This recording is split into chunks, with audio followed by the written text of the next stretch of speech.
I have a good idea. So,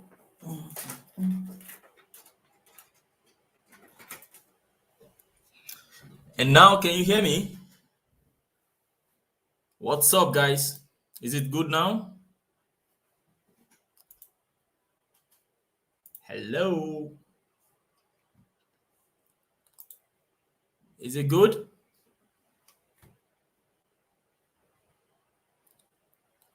Perfect. Perfecto. What's going on, guys? It's been a while since I come on live stream. So today is Bionano Genomics earnings day. I think they are going to drop their results in the next 25 minutes. Then in the next 45 minutes or so, in the next 55 minutes, then there's going to be the earnings call. So we still have enough time. We have about almost 1 hour. Okay. So this is the chart of Bngo. I mean, I'm presently watching two charts. This one is from eToro, then there is one from Yahoo Finance. This one from eToro, it doesn't have the 200 daily moving average. You guys can see it is missing. Okay, if I switch over to the dailies, you can see it is missing. So the one from Yahoo Finance is the best that I use for now. So Simon Vivak. Somehow your name sounds like the analyst from ARK Invest, Simon Bonnet. That guy is my nightmare. Simon Vivak. I think my expectation is we're going to cover everything in this live stream. So just give me a few minutes to set myself up and we can continue. Okay. I'm still trying to put everything in order.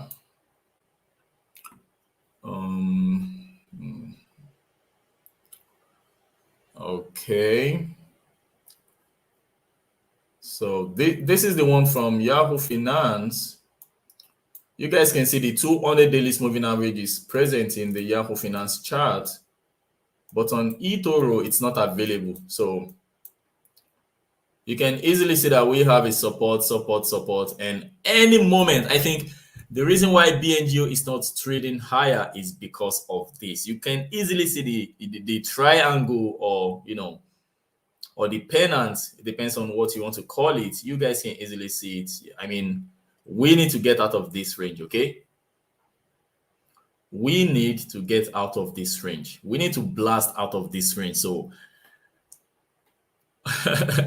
so if Bionano Genomics reports very good earnings, I mean, if they meet analyst estimates, then we are going to celebrate, guys. I already bought my champagne. I'm going to be popping it.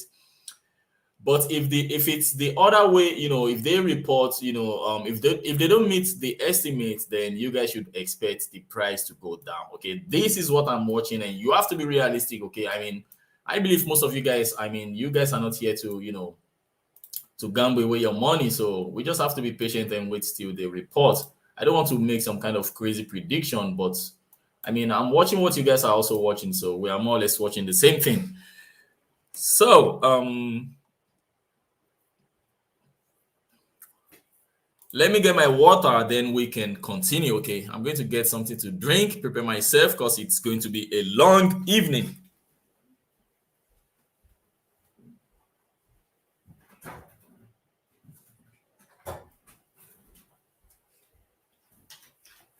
It's gonna be a very long evening, guys. So if you have some questions, please just feel free to use the comment section. I'm going to be covering a lot of things tonight. We have a lot of things to talk about. So the market is going to, I think we still have about 40 minutes before the market closes. So I'm going to leave this for now. Let's put this to the 1 hour candlestick so that we can at least see what is going on. Right now, Bngo price is trading at 5.93 US dollars. So I need to change. I need to move this over here and move this over here so that I can face you guys. Okay, that's what I'm going to do. I need to move this. So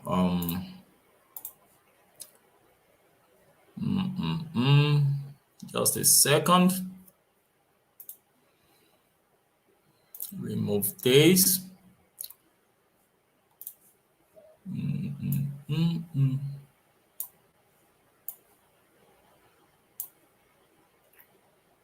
So I'm going to move this here and move this over here. Okay, so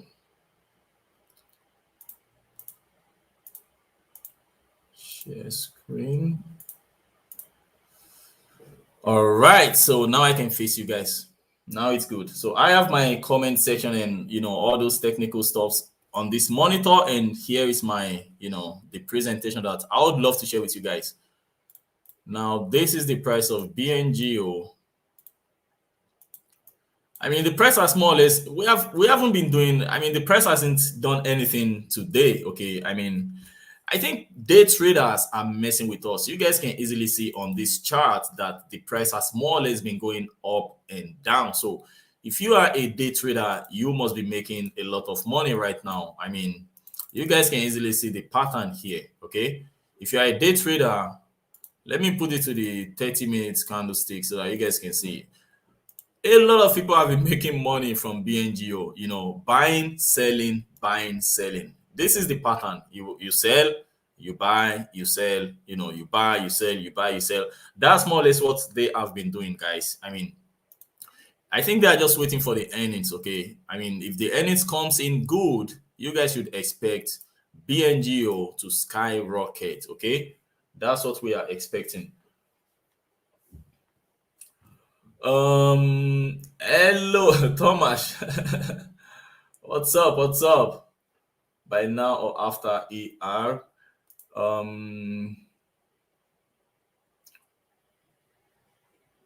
Yeah, I mean the price of Bngo can go negative, We just have to wait and see what they are going to. I have a lot of charts I'm watching here, guys. I have a lot of things I'm watching. So we just have to wait and see what the earnings is going to be like. Then at least we can know, the fate of our investment in Bngo in the short term. Okay, I mean most of us are here for the long term. So let's take a look at some news that are going on. This is the guy that I made a video about a few hours ago. This is the guy that wrote some stupid article on Investor Place, talking about this guy was talking about I think I'm just gonna leave this. I don't know if you guys can see it clearly. Let's just leave it like this. This guy was talking about why Bngo should go to $1, and I got a lot of hate from that video. Okay, I mean, some guys are coming to tell me I'm not allowed to use some kind of title on my videos, or I'm not allowed to use some kind of thumbnail on my video. I mean, this is my channel at the end of the day.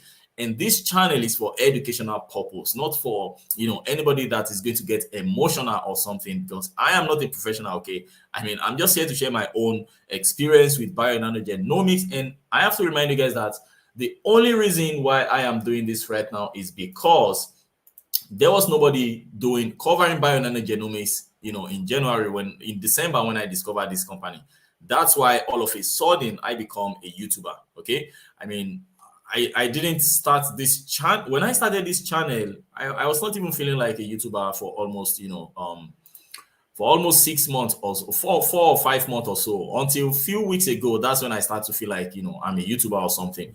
So there is something happening also. ARK Invest, you guys know that ARK Invest, we have Simon from ARK Invest talking a lot of negative things about Bionano Genomics, and of course they are not invested in this company. But I want to show you guys something, okay? Because ARK Invest, some of us see ARK Invest as, not only some of us, some institutional investors, they believe anything ARK Invest is doing, they are just copying ARK Invest, okay? But ARK Invest also, I mean, at the end of the day, Simon is a human, and all analysts working with ARK Invest or working for ARK Invest are just humans like you and I, okay? So they put their money in a company. What company is this? Carrideus Capital. Okay, not this one. They put their money in this company right here. I'm going to show you guys what ARK Invest did. I mean, they made a huge mistake, okay? Because most of us are going to think ARK Invest is untouchable or something. Look at this company right here. Zaymagin or something like that, their name. ARK Invest put their money in this company, buying millions of shares, 1.05 million shares of this company, which cost them about 34.8 million US dollars or more, I think. And you know what happened to this stock? it turns out that this company is a fake company. I mean, not completely fake, but I'm going to show you guys. This company, ZY, because most of us, whatever ARK Invest is doing, we are doing it. Look at that, guys. This company is down 76.5%. Holy crap. I mean, this company used to be worth billions of US dollars, okay? You guys can see it right here, billions of US dollars, but they are down almost 80%. I mean, you guys can see ARK Invest is holding this stock, okay? They are holding this stock, millions of shares. Today, I think we are going to see what they have decided to do with this stock. I think they are still holding because yesterday when I got their email, they didn't sell any of their shares of this company from the email. Maybe it's because maybe they have dumped a lot of shares, because whenever they dump huge amount of shares, they are not going to include it in the email, okay? So maybe they dump huge amount of shares. What's up, Victor? What's up? I need to do something about this because I want to see what you guys are talking about, but unfortunately, it is at this edge. So,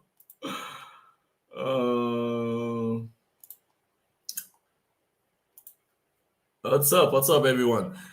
So, so whenever they send the email, we are unable to see whenever they dump large amount of shares, we cannot see it. Okay, so we are going to see. Maybe they are going to include it in the email that they will send today. Okay. So this is the company they own. I mean, you need to do your own homework. That is the message that I am trying to pass over to you guys. You need to always do your own due diligence, okay? You cannot rely on what somebody is telling you to do. You need to, at the end of the day, this is your money, okay? This is your hard-earned money. I mean, if anything happens to you, nobody is going to Bionano Genomics is not going to come over and help you financially. I mean, that's the truth of the matter. And if you want to, I mean, ARK Invest are not invested in Bngo. So some people are saying if ARK Invest is not finding this company, valuable, this stock valuable, if they are not putting their money in this company, then they are not going to invest in this company, blah, blah, blah. So the message that I'm trying to pass over to you guys is, at the end of the day, this is your money. Can you imagine buying some shares of this company when ARK Invest bought it, some months ago? I mean, now you will be sitting on minus 80%. It depends on what price you got in at, okay? So, I mean, horrible. This is just horrible. I'm so sorry for the shareholders of this company or whoever, followed ARK Invest to invest in this. Look at that, guys. God damn it. Look at that. I can't even imagine buying this, share of this company at 50 US dollars and right now trading at 8.1 US dollars. That is horrible, horrible. And the thing about this company is, I'm going to show you guys the message why the stock went down heavily. Look at that. Now they are having different kind of filings after filings, we have about 30 minutes before the market closed, so I'm still going to talk about the price of Bngo before the market closes. So look at that. Look at 5 hours ago. I'm trying to look for the main news of what happened. Okay. They are going to be get sued. Alert. NVIDIA, blah blah blah. Oh my god, it's just horrible. Okay, this is it. Yeah, I think this is a relevant. Shares of synthetic biology hopeful Zymegen plug as CEO departs. The company disclosed problems with its main product, higher line, and says that it no longer expects product revenue for 2021. So their main product is defect. I mean, it's not working like it's supposed to. That's why, and the CEO is also departing the company. I think that guy has been selling shares of the, company before finally announcing his departure. And that's why the stock is down 76%. So the message I'm trying to pass over, guys, always do your own due diligence. Don't listen to what anybody, not even me, no matter what anybody is telling you about any stock, don't listen to it. This channel, I am only sharing my own, research and whatever I can find with you guys, but it shouldn't be taken as financial advice. Okay, now look at this guy, for example, Ian Bezek or whatever his name is, this clown from this jobless guy that wrote article for Investor Place. According to his profile, he has been working with them for almost since 2008. Okay, and I mean, he made a lot of good points. Then he destroyed everything with some bad points. Talking about why the company is worth $1 to $2, $1 or $2. Okay, I mean, why would anybody just come out? He said because the stock was trading at 60 cents in December. That's why he believes the stock price should be around $1 or $2 right now. I mean, but why did it climb to $15? It's even asking us why it climbs to. I mean, if you're gonna write an article for a huge website like Investor Place, why don't you first of all do your own? I don't want to swear, guys. Why don't you do your own due diligence before you write some stupid article and try to tell people what to do with their money, calling yourself an expert? So Bngo 5.93. I mean, Bngo right now, the price of this stock is at sweet spot. Okay, sweet spot, guys. If the earnings, let's quickly take a look at what investors are expecting from Bngo. Okay, let's take a look at the EPS. So this is from, I hope you guys can see it clearly. This is minus 0.04, 4 cents. That is what they are expecting. Just like in the first quarter of this year, they were expecting Bngo to report minus 0.05, but Bionano Genomics reported minus 0.04. So I don't know. I mean, it's a very tiny difference, okay? But I mean, 1 cent is still something, okay? So we beat the estimate during the first quarter of this year, okay? We beat it by 1 cent. So we are going to see what Bionano Genomics is going to be reporting. They expect Bngo to report minus 0.04. So hopefully that's what they are going to report, or they are going to beat it, okay? If they beat it, it's an amazing news, okay? And I think, in my opinion, I think Bngo is going to beat it, okay? This is not financial advice. I think they are going to beat it because I've been seeing what the CEO has been doing lately. I mean, you can easily study his let me open another Twitter page, okay? You can see what the CEO has been doing, and BNGOC. Oh, Simon. I don't have Simon on my page, so I always search for him whenever I want to see what he is talking about. So this is what Bngo CEO has been doing lately. I also made a video about it, telling you guys some keyword of, some important keywords that this man has been using.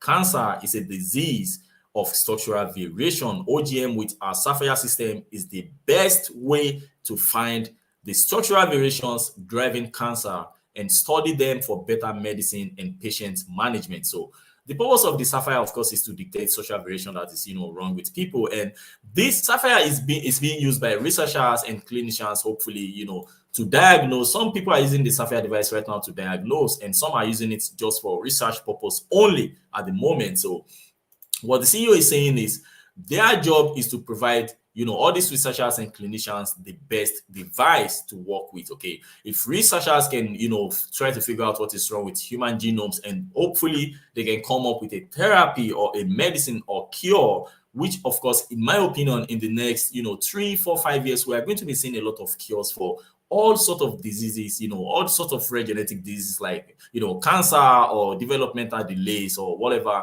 We are going to be seeing some cures because we are in the face of this genomic, revolution, or what should I call it? Because now you see a lot of companies like Intelia, like Editas, like Sagamo, they are coming up with different kind of. If you check their pipelines, it is long, okay, and Editas, I think Editas reported their earnings today, and I think Intelia is going to. I think Intelia is going to report tomorrow, or Sagamo is going to report tomorrow. I can't really remember. So now we have a lot of companies out there, coming up with different kind of cures, therapy. And in my opinion, in the next 3, 4, 5 years, we are going to be seeing a lot of cures. Okay, I mean, in our generation, I believe we are going to have humans that are going to be living above 100 years old, 120 in this generation, perhaps the kids that we are just giving birth to today. So I mean, this is a very good thing for humanity, okay? So Sapphire device is being used by researchers to find what is going on with genomes, so that they can find cures for all these diseases. So what we are seeing so far, for those of you that are wondering why Bionano Genomics is, we have 6 minutes before the market closes. What's up? What's up? High Solar been holding since 1.8 US dollars. Yeah, I know, Zach. From 50 to 8 US dollars. That is, and the thing is, nobody even know what's gonna happen with that company. I mean, the stock is still going down. Okay, it was 10 US dollars, pre-market, and now it is down to this 8 US dollars. So I think it will keep going down until it's going to go to 1 US dollars or whatever. So ARK Invest is going to lose millions. That's almost 38 million US dollars invested in that company. So they are going to lose all that money. I don't see any way out, okay, except if some kind of miracle happens. Now let's get back to what we were talking about. Look at that. I'm on the page of Bngo CEO, and look what I've been saying, guys. PacBio adverts. Pacific Bioscience of California. I see these guys everywhere. Everywhere on Facebook, on Twitter, on Instagram, on you can even see them on TikTok. I can see these guys. It's more like they are following me everywhere. Crazy. Anytime they post, they have to sponsor their post. That's another thing about Bionano Genomics. We have this amazing community all around Bionano Genomics. I mean, these guys, but BNGO only need to make a tweet, and their soldiers are going to be all around it. Let's go to the page of BNGO. Look at that. 3 hours ago, 100 and something likes. 4 hours ago, 60 likes, 60, 67 likes, 62 likes. But if you go to PacBio page, let's go to PacBio. I hope the advert is still there. Let's go to PacBio and see what's going on. I mean, these are the reason why these guys are jealous. Okay, look at them. This one is even sponsored. They posted it 23 hours ago, guys. This is the CEO of PacBio. He was talking about their acquisition of Cyclomics. I made a video about it, telling you guys about Cyclomics. Cyclomics is a company that is more or less into this test kit. Okay, so they acquire Cyclomics. Cyclomics is also providing this high molecular weight DNA test kit. They produces one of their customers is also Oxford Nanopore. Okay, so now that PacBio has acquired Cyclomics, this is bad news for Nanopore. Okay, this more or less Nanopore patronizing PacBio now. So this is what the CEO was talking about in this video. He was talking about the acquisition, how important it is for the company, and this is like 46 seconds. Let's listen to it. I'm going to turn on let us listen to it, because you guys have to be aware of what's going on around BNGO. Okay, let's listen to what he has to say. Handling high molecular weight DNA. Using their nanobind technology, the team at Circulomics has developed a suite of products that customers around the world are using today to extract very high quality. Using their nanobind technology, the team at Circulomics has developed a suite of products that customers around the world are using today to extract very high quality DNA from almost any organism or sample type. The acquisition of Circulomics will enable us to leverage their deep expertise in developing products for handling high molecular weight DNA. By integrating Circulomics with Impact Bio, we will be able to optimize the nanobind technology for smart sequencing and develop products that will make it easier than ever for our customers to get incredible results from our smart sequencing platforms. So I hope you could hear what he was saying. Nanobind technology. So that's what he was talking about, talking about the nano blah, blah, blah, blah, blah, blah, blah, blah. Now, what I was trying to say is, if you go to PacBio Twitter page, you guys can see that, I mean, nobody's showing them some love, 6 likes 3 hours ago, 2 likes, 3 likes. They need to sponsor their tweet. If not, nobody is going to be listening to them or, see their tweet. That's why they are, even though they have, look at how many followers they have, 35.1 thousand followers, but nobody is paying attention to them. That's one of the reasons why I believe Simon is super jealous. Okay, this guy is super jealous. Now 2 minutes to go. I think BNG is going to be dropping their earnings very soon. Okay, so I'm going to switch over to Bionano Genomics. They will be releasing their earnings very soon, and we are going to go through it together. I'm going to be going through the numbers with you guys, and let me open my Bionano Bible.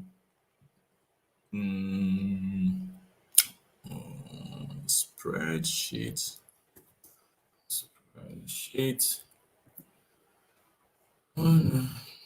Just a second. I'm going to be opening. We have like 1 minute before the market close. Bionano 9 years projection. Okay. All right. So let me put this right here. This is my projection of Bngo. We are going to see what they are going to be dropping. Hopefully, it's going to be a beat. Okay. So according to my projection, I expect them to bring in for the second quarter.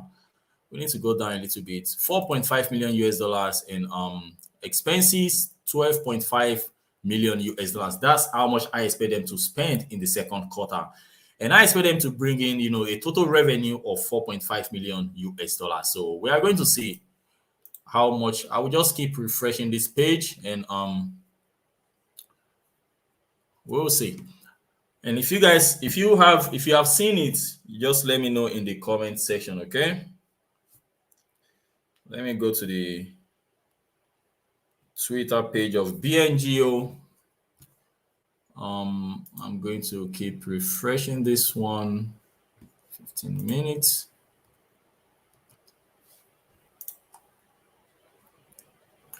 Any moment from now, we are going to be seeing the result of Bionano Genomics. Finally, we can know what they have been doing in the second quarter, how many Sapphire devices they have managed to install. Then in the next 30 minutes, there's going to be the earnings call, okay? The earnings call. Finally, we can hear from Lord King Henry. I said Henry. Eric Holmlin. We can finally know what he has been doing with our money, how many sales they have been making, their future plans, in the third quarter, what they have to. We are going to be going through everything in a while because I have everything right here for you guys. Bngo Bible. Let me close this Arc Genomic. I think we are done with that. Carries Day, we're done. We're done with this. We're done with this. We are done with this as well. So I just have to keep refreshing this page. Okay, nothing yet. And on Bionano Genomics website,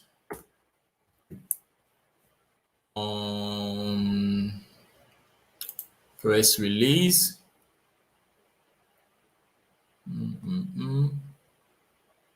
Nothing. So financial information, balance sheet, income, blah blah blah blah blah.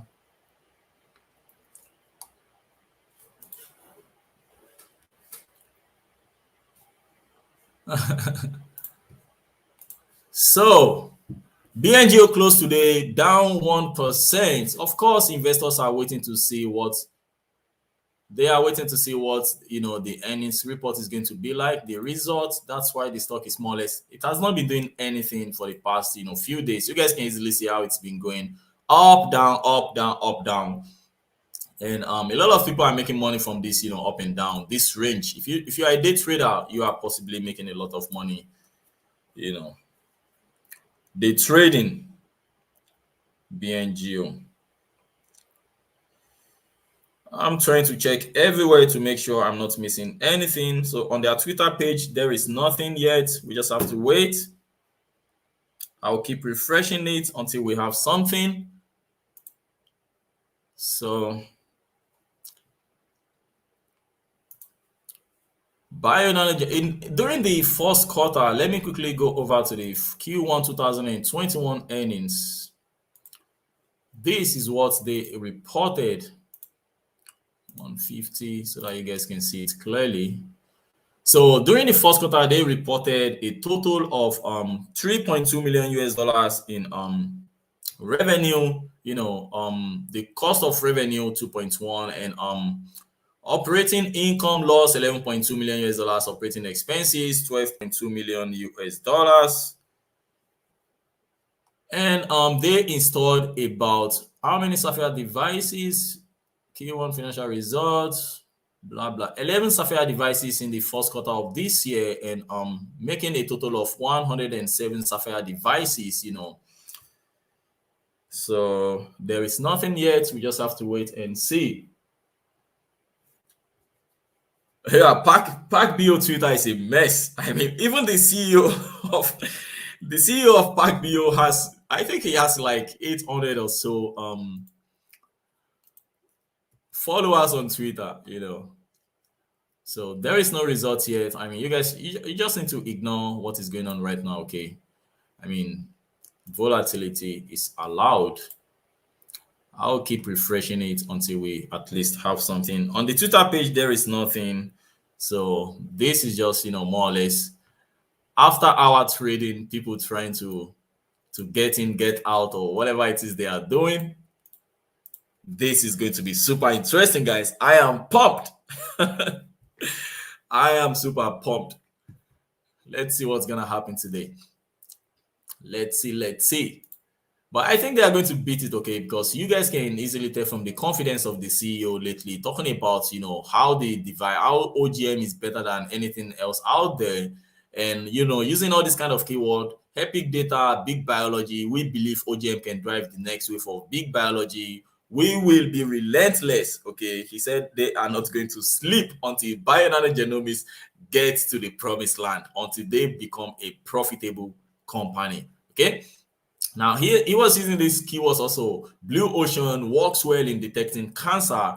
The inability of next generation sequencing to detect structural variations is, that is the problem. So, I mean, Bngo is the only company out there with the capability, with the Sapphire device. There is nothing yet, guys. We just have to wait. Check the website. I'm going to check the website once again. Let's see if there's a new press release. Bionano's reports several financial results and highlights race. Okay, guys, something is in. Whoa, something is in, baby. But Bionano Genomics reports second quarter 2021 financial results and highlights recent business progress. 226% year-over-year total revenue increase, driven by growth in the Sapphire install base. Let's go, everybody. This is amazing. So I'm going to be highlighting the important points, and we are going to go to it. Oh, why is my highlight not? Come on, man. All 2021 milestones on track. Strong balance sheet with $333 million in cash as of June 30th, 2021. And San Diego, blah, blah, blah. All right, so these are the key business highlights.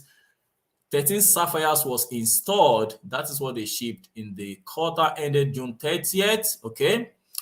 And compared to 6 systems shipped in the same quarter in 2020. Okay. So they sold 2,742 nanochannel array flow cell, and that is an increase that represents 93% growth over the same quarter in 2020. Okay. Sapphire gained adoption at several notable cytogenetics laboratories in the USA, including blah, blah, blah. That is not what we are. We're going to go deep into all this later. So now I'm looking for the numbers, guys. Okay, I'm looking for the numbers. The numbers, these are some of the milestones that they have been able to achieve, which of course is incredible. Okay, now the financial highlights. Okay, so they report about $3.9 million in total revenue for the 3 months ended June 30th, 2021, up 226% from 1.2 million in the same period in 2020. That's amazing. Okay, according to my Bible, I told you guys I am more or less almost always right. Look at this. I was expecting them to report like $4.5 million. So they didn't meet my own expectation. They report 3.9. They miss it by 600 million US dollars. Yeah. 600 million, 4.5 million. What the heck am I talking about? 600,000. So up 226%, and gross margin in the for the second quarter of 2021 was 37%, up from 33% in the first quarter of 2021, primarily due to a shift in sales, and down 12% from the same period in 2020 due to mainly to a substantial increase in revenue, blah blah blah. C19 is always headache. Now, the second quarter operating expenses was $17.9 million compared to $12.2 million in the first quarter of 2021 and $8 million in the second quarter of 2020. I told you guys Bionano Genomics is going to be spending a lot of money. And of course, I wasn't expecting them to spend that much money. According to my, on my chart, I was expecting them to spend 12.5 million US dollars. But you guys have to remember that they have increased their head count. They brought in the chief business officer, they brought in the chief commercial officer, and some other several, management staffs that we don't even know about. So I believe that is one of the reasons why this expenses. I was expecting it to be higher, but I wasn't expecting 8 million US dollars. So let's take a look at what has been going on pre-market quickly before we continue. All right, so the market is not really doing anything about the report, okay? I mean, we are just down like minus 5%. The market is not really reacting to that earning. So you can see there's not even news about this. There is no news on Yahoo Finance or whatever. You need to go deep into Bngo to find out these numbers. Now, that said, and the sequential increase was mainly due to 3.7 million US dollars in increased headcount. Okay, I told you guys. So 3.7 million US dollars, is the result of the incremental in headcount and related expenses, including a 1.4 million US dollars increase in non-cash stock-based compensation due to second quarter 2021 employee headcount granted amplified by blah blah blah blah blah. So this is why their expenses grew in the second quarter. 3.7 million US dollars to increase their headcount, and 1.4 million US dollars increase in non-cash stock. That's why, okay. I mean, if you're going to remove this is more or less almost 5 million, 5 point, this is almost 5.1 million US dollars. So if you go to my Bngo Bible, I mean my own, if you remove 12.5 million US dollars and they reported 17 point something, you guys can easily see that I was more or less correct, okay. So because of the head count, that's why they spend a lot of money in the second quarter, but I will still deal with that later. In other income and expenses, we recorded a net expense of 2.3 million US dollars. This is what they spend in expenses, which was largely associated with the payment in full of the 16 million outstanding balance on our Innovative STEM loan. Okay, so they paid some loan. So that's why Bngo is more or less debt-free right now, okay? They have been able to pay off some of their loans, and the end of term fees and accrued interest 1.2 million of which was non-cash. Okay, that is that. At June 30th, 2021, the company had cash and cash equivalent of 333 million US dollars compared to cash and 38.4 in December 2020. Bionano Genomics used to have 38.4 million US dollars, okay, but now they have 333 million US dollars. This money is enough for them to run their business for the next 3 years at least, okay, at least for the next 3 years. So this is a very good thing for we investors. Hopefully they are not going to be, because according to some of the YouTubers, they are saying Bngo is not going to be they're not going to be diluting the shares anymore. I mean, we have suffered enough for the past 6 months. Oh, Bngo is a little bit up 1%, guys. 1%. This is good. This is good. Investors are not running away. This is good, okay. I still want to see the earnings per share. I can't find it now. I want to see the earnings, the EPS, because according to Yahoo Finance, we are expecting an EPS of minus 0.04. So I'm still looking for that. I can't find it for now. Remaining anticipated milestone for 2021 initiatives to drive global adoption of Sapphire. Third quarter commercial release of prenatal assays and expansion of the menu of pediatric assays. The fourth quarter interim publication of results from pediatric clinical studies. I already told you guys that, in the third quarter, this is what Bngo is going to be working on, prenatal and pediatric. These two things is what they will be working on, okay? And I made several videos talking about it already. Shout out to those of you that watch my video on a daily basis. So I'm not going to go deep. This is more or less what we need for now. The third quarter, this is what they are focused on: prenatal assays and pediatric assays. Once they get all these assays out, these are the things that is going to help them, to increase their sales, okay? The installation of more Sapphire devices and so on and so forth, which of course is in line. The CEO tell us they are going to do this, and that's what they are doing. That's one thing I love about Bngo, okay? I mean, I don't need to crack my brain all the time about this company. You can trust their management that they are delivering. Whenever they say they want to do something, they end up doing it. Okay, it's not like this company that I just showed you guys, Zamedia or whatever, that ARK Invest is invested in, and now it is down almost 80%. So I mean, Bngo, Bionano Genomics, in my opinion, they are a very good, I mean, in my opinion, okay, not investment advice.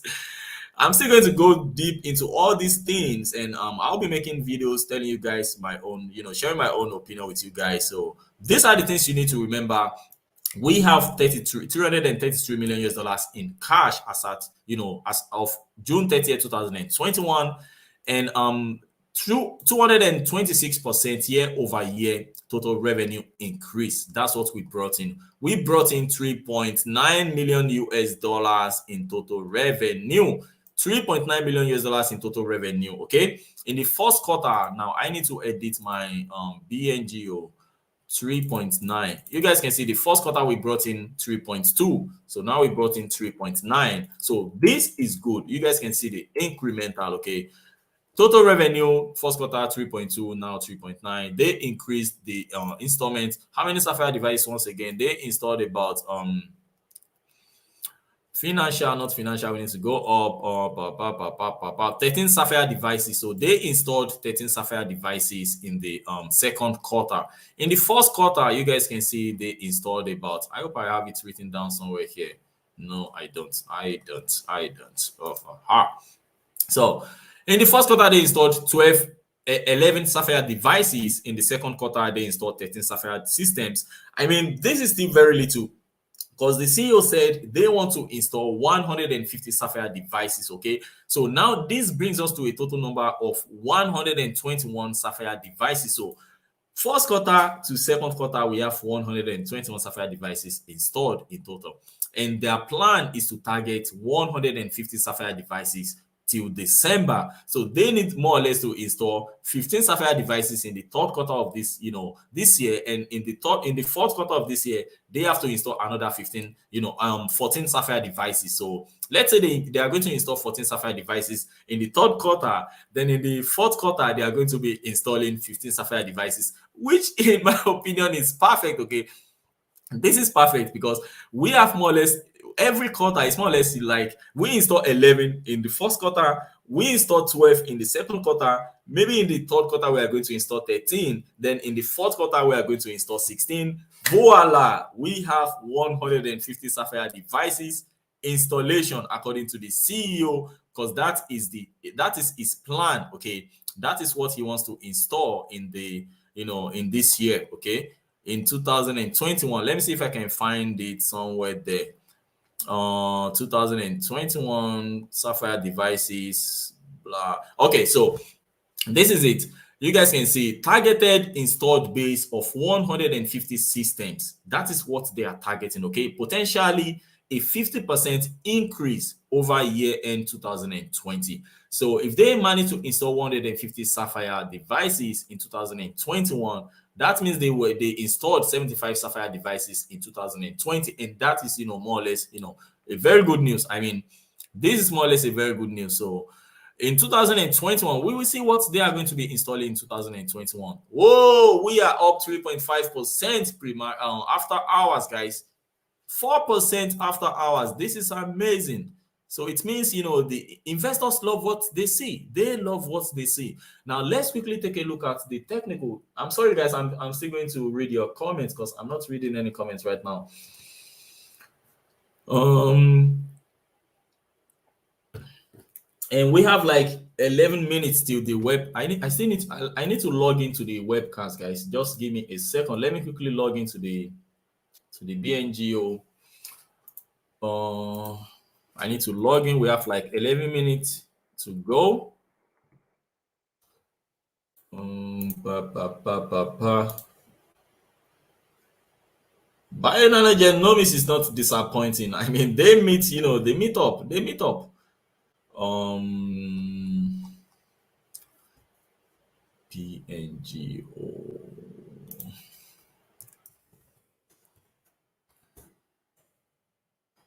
Oh, webinar.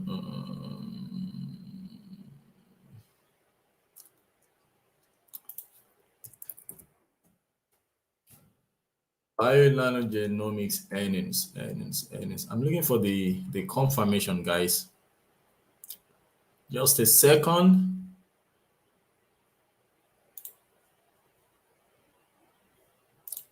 Events.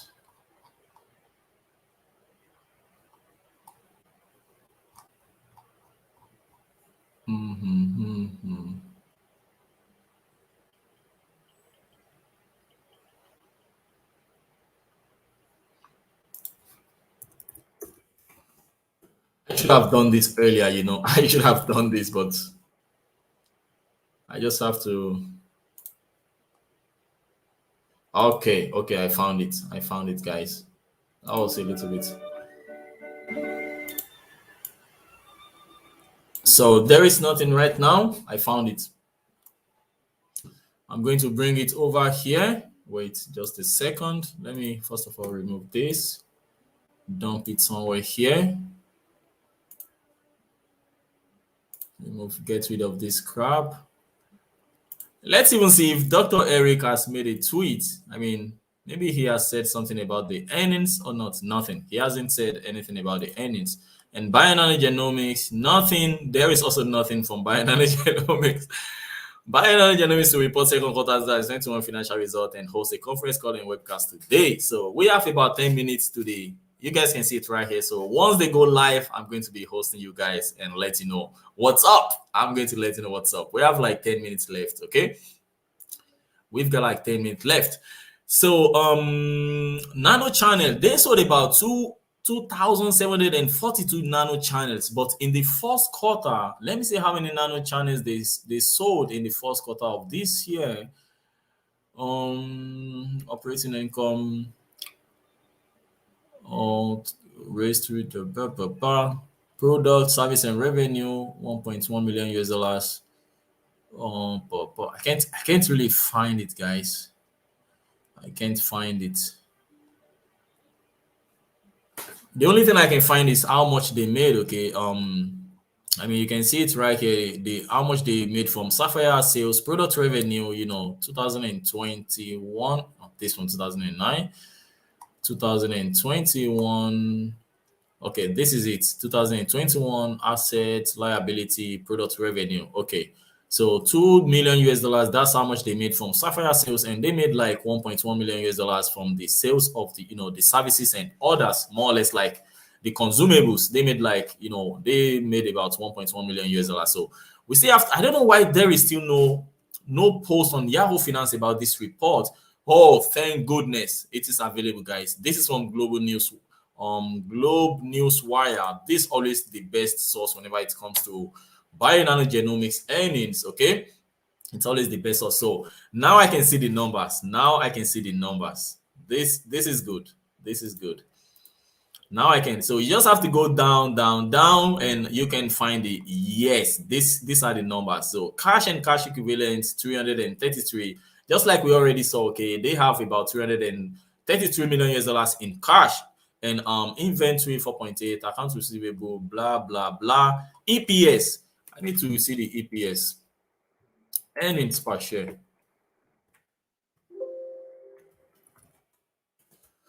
So let's go down and find it. Earnings per share somewhere down there. The expenses, loss, loan, EPP, interest, selling, total revenue, total cost of revenue, total revenue, blah blah blah. Net loss 18.7 million. So this is their net loss. 3 months ended June 30th, $18.7 million US. That's the net loss. And expenses 2.2. We already saw that. But the EPS, earnings per share, total revenue, interest. So they made about $1.3 million US from the, I think if they made $1.3 million US from service and other revenues in the first quarter, of this year, let me quickly show you guys the first quarter of this year. So if they make right now in where is it? Services and revenue, $1.3 million US, and in the first quarter they made about services and revenue. Where is it? Service and revenue, $1.1 million US. It means they sold more consumables than in the first quarter. Okay, maybe more or less like 10-20% more than in the first quarter, but it is still good. Okay, this is still good. So the earnings per share, it seems that even if we are total revenue 3.9, what was the total revenue last time? The total revenue last time was 3.1 million US dollars, I believe, or something like that. Where is my Bible? 3.2 million US dollars. Okay, Hamid. The last time was 3.2 million US dollars. So now the total revenue is 3.9 million US dollars, and the expenses has increased. I need to update these expenses as well. Expenses, total expenses. Okay, so the total expenses is 17.9 million US dollars. I have to update it in my Bible. 17.9 million US dollars. So I need to recalculate this math. I mean, we are going to, if we have already spent this more or less 30 million US dollars in 2 quarters, guys, 30 million US dollars, and my estimate is they are going to be spending like 52.5 million US dollars. That's what we end up with. So we will see what they are going to spend in the 3rd quarter and in the 4th quarter. They already spent like 30 million US dollars in 2 quarters. Okay, so that is something we need to be aware of. We have about 5 minutes left before the earnings call. And all right, so I'm looking for the earnings per share. I can't seem to find it. I mean, debt, account payable, goodwill, sometimes whenever you are live streaming, it is impossible to find something. Normally I would have found it, but operating expenses, loss of operating, other income expenses, loss before income taxes, net loss. All right, I'm just gonna give up on that. I'm going to give up on that. We have more or less seen almost all these things. We have already gone through all of these things already. Gross margin. I think they are going to be telling us they will tell us a lot more things. Lineaging, guys, lineaging. So 2nd quarter operating expenses, expense was 17.9 million users compared to blah, blah, blah. The year-on-year increase was primarily due to expenses from the lineaging acquisition and increased headcount. Okay, so lineaging, is also another reason why they spend more money. And I want to see how much they made from lineaging, but I cannot find. I'm going to search for lineaging because lineaging normally is making us a lot of money. So the increase in global product sales was driven by increased demand for our Sapphire instrument and consumables, while the increase in service revenue was primarily driven by our lineaging subsidiary. Increase in service revenue. Of course, lineaging is bringing us a lot of money, guys. So you guys can easily see it right here. Increase in service revenue was primarily driven by our lineaging subsidiary. So lineaging acquisition is one of the best things that has happened to Bionano Genomics. Unlike Bngo that has acquired two companies so far, with one with 300 million US dollars. The other one, they didn't, announce how much they paid to acquire this company that I made a video yesterday.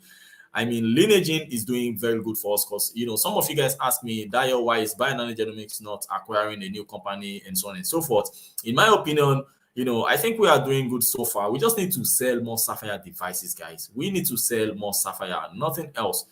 Nothing else. We need to install more Sapphire devices. We already hear, we've been hearing a lot of things from experts, talking about how amazing the Sapphire device is. And so let's take a look at what Dr. Eric has to say. We have 2 minutes to go. This is what Lord King Henry has to say about this 2nd quarter. According to the report, I quote, "We had a strong quarter to cap off the first half of 2021, which we believe was one of the most transformational periods in Bionano's history. For the quarter ended June 30th, 2021, total revenue was 3.9, blah, blah, blah, blah, blah, blah, blah, including the achievement of our strategic goals to facilitate customer development of laboratory-developed LDTs based on optical genome mapping with Sapphire and to gain accreditation in certain Europe countries. And with OGM, we are aiming to transform the way the world sees the genome in our relentless pursuit. of enabling genomic insight and elevating human wellness. So, I mean, if you are invested in Bionano Genomics not because of human wellness, why else? Perhaps you just want to make fast money. I'm kidding. So that's not really a big deal. I mean, we have heard a lot of things already from Bionano Genomics CEO. This is what Christopher Stewart, the Chief Financial Officer of Bionano Genomics, has to say about this amazing quarter. We have 4 minutes to go. The second quarter of 2021 was very positive for Bionano, with steady and continued year-over-year revenue growth, of course. A strong cash position of $333 million at quarter end, and significant momentum in the cytogenetics market with increased global adoption of our product. To gain further traction in the market, we are focused on reimbursement in the United States, converting the existing cytogenetics workflow in Europe, and increasing our installed base to our target number of 150 Sapphire systems by year end. So you guys hear it. I mean, so far, they have about 30 Sapphire devices left to install until December. And this is a very good news for us, okay? I mean, we don't need to install 1 million Sapphire devices before December. Hopefully, they are going to break that number because I want to see more adoption of the Sapphire device. I need to see the revenue growing, okay? Because if we want to become a profitable company in the next 2 years, according to my estimate, okay, we need to install Sapphires. You guys can see my estimate right here. We need to install more Sapphire devices. 2021, this is where we are. This is where we are, okay? We need to install more Sapphire devices, in 2022, for example, at least double. So, I think we beat EPS. I mean, let's go and see what is going on with the stock. So the stock is up 3.5%, guys. I mean, I'm very sure we beat EPS. I'm going to refresh it. Hopefully, Yahoo Finance has updated it. I can't find anything about the EPS. It's not Q2 to the August 4. So there's no information about I can't find anything. If you guys find anything about EPS, please let me know. I can't find anything about the EPS so far. I cannot find anything. So I'm going to refresh this.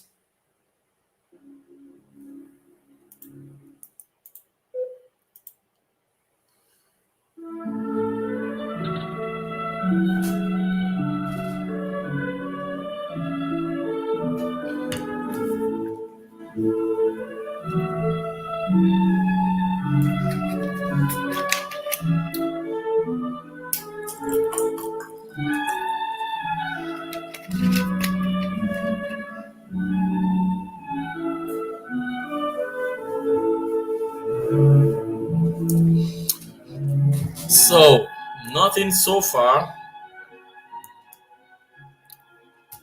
Now let's take a look at what is going on Twitter on Bngo page. Nothing on Rishipi. Good day and welcome to the Bionano. Okay, we are live. 21 earnings conference call. Today's conference is being recorded. At this time, I would like to turn the conference over to Amy Conrad from Investor Relations. Please go ahead. Thank you, Look, and good afternoon, everyone. Welcome to the Bionano Genomics second quarter 2021 financial results conference call. Leading the call today is Dr. Eric Holmlin, CEO of Bionano. He is joined by Chris Stewart, CFO of Bionano, and Dr. Alka Chavez, CMO of Bionano. After market close today, Bionano issued a press release announcing its financial results for the second quarter of 2021. A copy of the release can be found on the Investor Relations page of the company's website. I would like to remind everyone that certain statements made during this conference call may be forward-looking, including statements about Bionano's strategic and commercialization plans, sales pipeline, anticipated benefits or improvements to the Sapphire system, anticipated milestones for 2021, and the advantages of the Sapphire system over current technologies, our expectations regarding timing and content of study results, and anticipated benefits of these studies in driving adoption of the Sapphire system. Such forward-looking statements are based upon current expectations, and there can be no assurances that the results contemplated in these statements will be realized. Actual results may differ materially from such statements due to a number of factors and risks, some of which are identified in Bionano's press release and Bionano's reports filed with the SEC. These forward-looking statements are based on information available to Bionano today, and the company assumes no obligation to update statements as circumstances change. An audio recording and webcast replay for today's conference call will also be available online in the Investors section of the company's website. With that, I will turn the call over to Eric. Thank you, Amy, and good afternoon, everyone. We had a really great quarter to cap off this first half of 2021, which we believe has been one of the most transformational periods in our history. Total revenue for Q2 2021 was $3.9 million, which is up 226% versus Q2 of 2020. And that's a record for any Q2 in the history of the company. We also had great performance in many areas of execution, including seeing customers develop laboratory-developed tests, or LDTs, based on optical genome mapping, or OGM, with Sapphire, and obtaining accreditation for Sapphire-based LDTs in certain European markets, which was an important milestone for Q2. I also want to welcome to the team two outstanding executives who joined us this quarter, Jason Pryor, who became our Chief Commercial Officer, and Rich Shippey, who became our Chief Business Officer. Jason and Rich are experienced leaders, with Jason having held previous leadership positions at PerkinElmer and GeneDx, among other companies, and Rich having held previous leadership positions at Affymetrix and Illumina. So welcome to Jason and Rich. I want to start out our update today by outlining our strategy, which is focused on execution in three key areas. First is growing the installed base of Sapphire systems and their consumables used in two markets. The clinical research market, where OGM provides an alternative to traditional methods that are outdated, slow, and have low success rates for finding the variants that drive biology and pathology. And the other market is the discovery research market, where OGM empowers researchers looking for novel therapeutic targets and biomarker signatures. The second area of execution focus for us is continuously innovating so we can bring new capabilities that accelerate the throughput of OGM, accommodate more sample types, and simplify data analysis and interpretation. Third is supporting the development of validation data through pivotal clinical research studies to show the efficacy of OGM, while following key opinion leaders as they showcase the prowess of our Sapphire system in their presentations and publications, and also while they aim to gain third-party payer support through development and validation of their own LDTs to be applied in cytogenetics and cytogenomics. Here's how we're tracking against these objectives. Regarding the Sapphire install base and utilization, Sapphire systems installations completed in the quarter brought the total number of installed Sapphires to 121 as of June 30th, 2021, versus 107 as of March 30th, the end of the first quarter. We shipped 13 Sapphire systems this past quarter compared to 6 systems shipped in the same quarter in 2020. Our goal for 2021 is to reach 150 Sapphire systems installed worldwide, and we believe we're on track to meet that goal. During the quarter, we sold 2,742 nano-channel array flow cells. Let me remind you that the flow cell is the unit consumable for analysis of one human genome. More flow cells sold leads to more utilization of optical genome mapping in the field and more data to support it. The increase represents 93% growth over the second quarter of 2020 and also represents the most flow cells sold ever in a single quarter. And so we're really proud of our progress in growing the installed base and seeing the utilization, which is measured by the number of flow cells that are going out into the field. Now, several notable cytogenetics laboratories in the US, including Children's Hospital of Cincinnati, which is using optical genome mapping to identify structural variations in pediatric leukemias, have adopted the Sapphire system. Outside the US, Sapphire was adopted enthusiastically in places like Korea, Europe, Africa, and China, including at Medicover in Germany, which is one of the largest commercial diagnostic companies in Europe, and NuProbe in China, which is a leading edge company developing cancer diagnostic assays.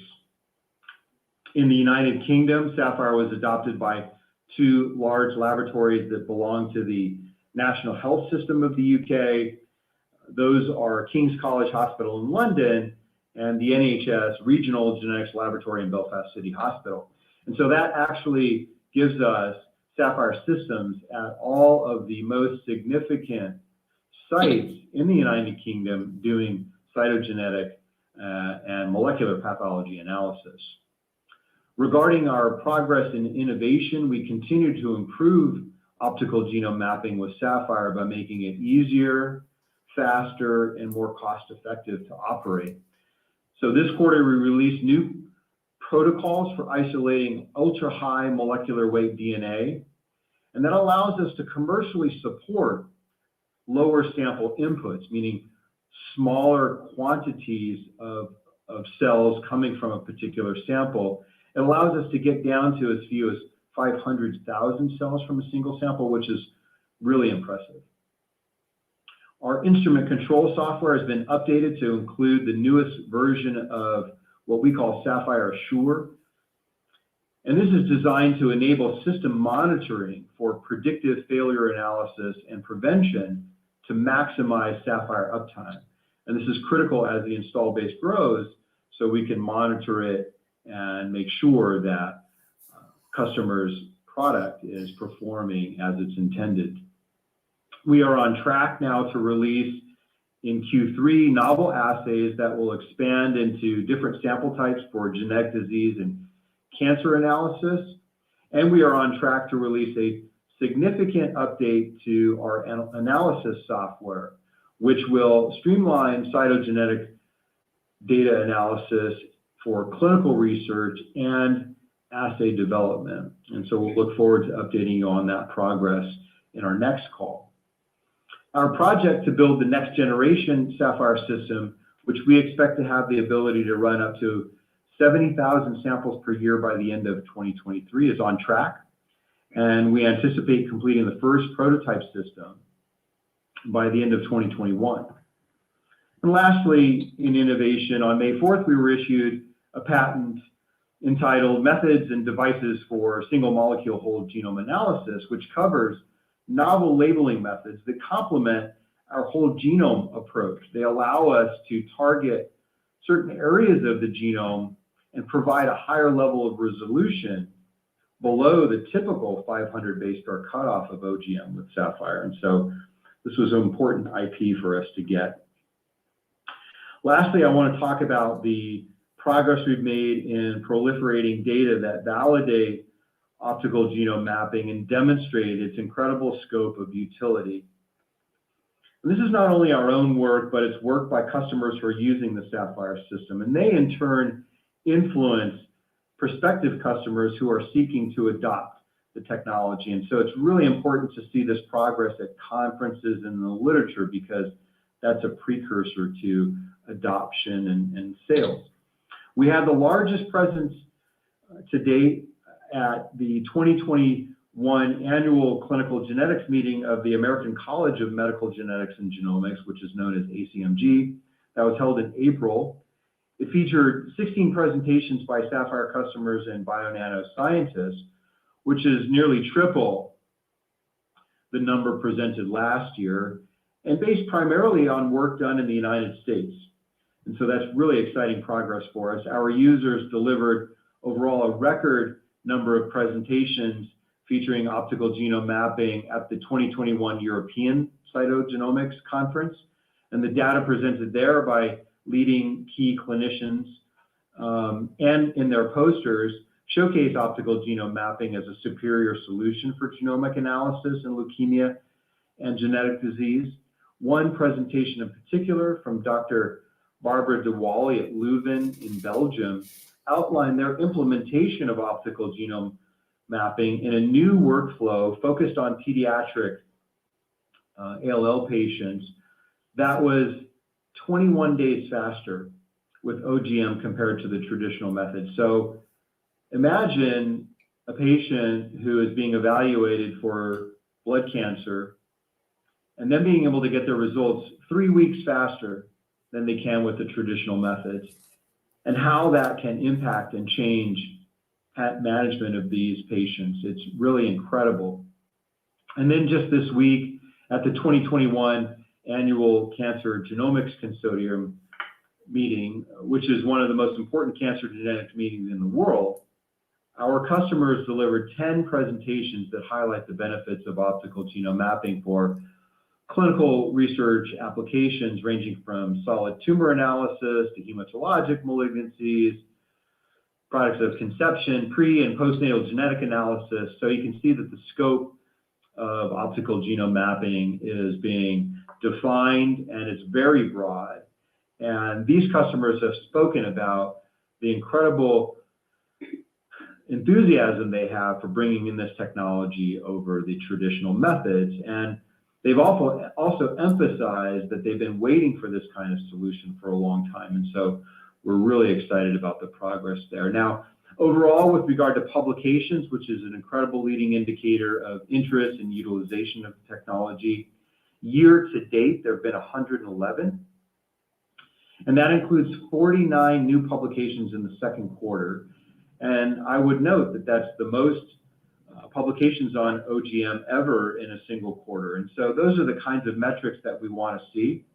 And we're very proud of the progress there. Now, the Lineagen business also had a good quarter with samples received for analysis across their suite of assays for pediatric neurodevelopmental disorders. Revenues for these diagnostic services are included with all service and other revenue on our financial statements. Lineagen is also a key element in our strategy to develop our own menu of laboratory developed tests based on Sapphire and leverage Lineagen's network of ordering physicians and contracts with third-party payers. They provide us with a clinical team of cytogenetics and genetic counselors, along with a direct channel to physicians and patients. And we see that as a key element of accelerating adoption of the Sapphire system. Finally, we've seen significant progress in the field for the development of laboratory developed tests and accreditation in Europe, including in Belgium, Germany, and Spain. In the US, 2 sites, Augusta University and Praxis Genomics, received proprietary analysis or PLA codes, which are anticipated to be used by these institutions to bill third-party payers for reimbursement of OGM tests. And we expect pricing for those codes to be determined and released by the end of this year. This is, again, incredible progress to support the adoption and utilization of optical genome mapping in our target markets. I would like to now turn the call over to our CMO, Dr. Alka Chaubey, so you can get an update from her on the pivotal studies we're conducting to demonstrate utility of OGM as an alternative to cytogenetic methods with a higher overall success rate. Thank you, Eric. So our studies will span our 4 major growth markets of pre- and postnatal genetic analysis, hematological malignancies, including leukemias and lymphomas, and solid tumor analysis. The endpoints of each study are the same, namely demonstrating utility of optical genome mapping by showing, number 1, concordance against the standard of care methods, such as karyotyping, FISH, and microarray. Number 2, a higher success rate of optical genome mapping in finding pathogenic variants compared to the standard of care methods. Number 3, significant workflow improvement compared to standard of care methods, including shorter time to actionable results, and consolidation of multiple assays into a single assay based on optical genome mapping. And number 4, showing an overall health economic benefit of optical genome mapping versus the standard of care methods. To date, we have recruited important key opinion leaders to be principal investigators of these study sites across each endpoint. Among the 16 sites who have agreed to participate in all of these studies, we have signed contracts with 11, and we ultimately expect a total of 19 sites. 3 of the 4 studies, prenatal, postnatal, and heme malignancies, are being conducted independently, but the solid tumor studies will begin in parallel next year. For the postnatal study, which was the first to receive IRB approval, a total of 300 out of the total 1,000 subjects have been enrolled, and sample analysis has been ongoing throughout the second quarter. For the prenatal studies, the IRB approval has been obtained, and site recruitment and training are in progress. The data generation is expected for the prenatal studies to begin by the end of the third quarter. For the hematological malignancies program, which will cover both leukemias and lymphomas, we are finalizing the contract with the sites, and we expect the IRB approval process to begin by the end of the fourth quarter. We believe in the relatively near term that these data will play an important role in driving adoption of optical genome mapping across this spectrum of applications and ultimately supporting potential reimbursement by third-party payers. Also, over a 3 to 5 year period, we believe this data can serve as a basis to support changes in the guidelines of medical societies that recommend the uses of technologies for analysis in these clinical indications. Overall, we are very happy with the progress so far, and our key opinion leaders are very excited about taking part in this effort. Back to Eric. Thank you, Alkia, and congratulations on your progress in these important programs. I will now turn the call over to Chris Stewart for an overview of our financials. Chris? Thanks, Eric. As Eric mentioned, total revenue in Q2 was approximately $3.9 million, up 226% from the $1.2 million we reported in the same period of 2020. Year over year, revenue was up in all geographies and across both product and service revenues for the 3 and 6 month periods ending June 30th, 2021, as compared to those same periods in 2020. The increase in global product sales was driven by increased demand for our Sapphire instrument and consumables, while the increase in service revenue was primarily driven by our Lineagen subsidiary. Our gross margins for the second quarter came in at 37%, up from 33% in Q1 of 2021, primarily due to improved margins on our instruments and service revenue. This was down Q2 gross margin was down 12% from the same period last year, mainly due to a substantial increase in the revenue contribution from instrument sales off of the Q2 2020 COVID-driven low of instrument sales.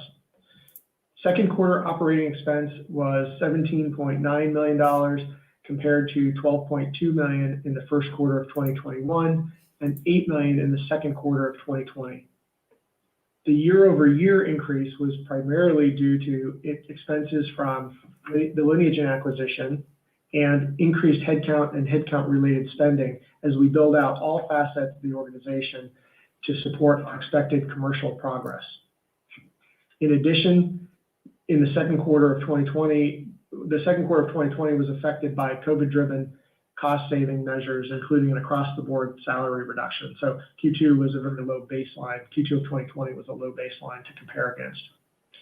The sequential increase in OPEX from Q1 was mainly due to $3.8 million in increased headcount and related expenses, including a $1.4 million increase in non-cash stock-based compensation expense, mainly driven by our Q2 employee equity grants, which were amplified by the impact of our higher stock price. In other income and expenses, we recorded a net expense of $2.3 million, which was largely associated with the end-of-term fees and accrued interest as we paid off the $16 million outstanding balance on our term loan. $1.2 million of those expenses were non-cash accelerated amortization of accrued interest. Finally, as of June 30th, 2021, our cash and cash equivalents balance was $333 million. On June 28th, we were added as a member of the U.S. Small Cap Russell 2000 Index, which means Bionano's share performance is now included in a leading benchmark for institutional investors. Inclusion in the Russell Index enhances the visibility of our company as we continue to grow the installed base of Sapphire systems and strive to build the next great genomics company. I'm really excited about our achievements this quarter and look forward to carrying this momentum through the second half of the year. Going forward, we will of course remain focused on clearing the barriers to widespread adoption of optical genome mapping.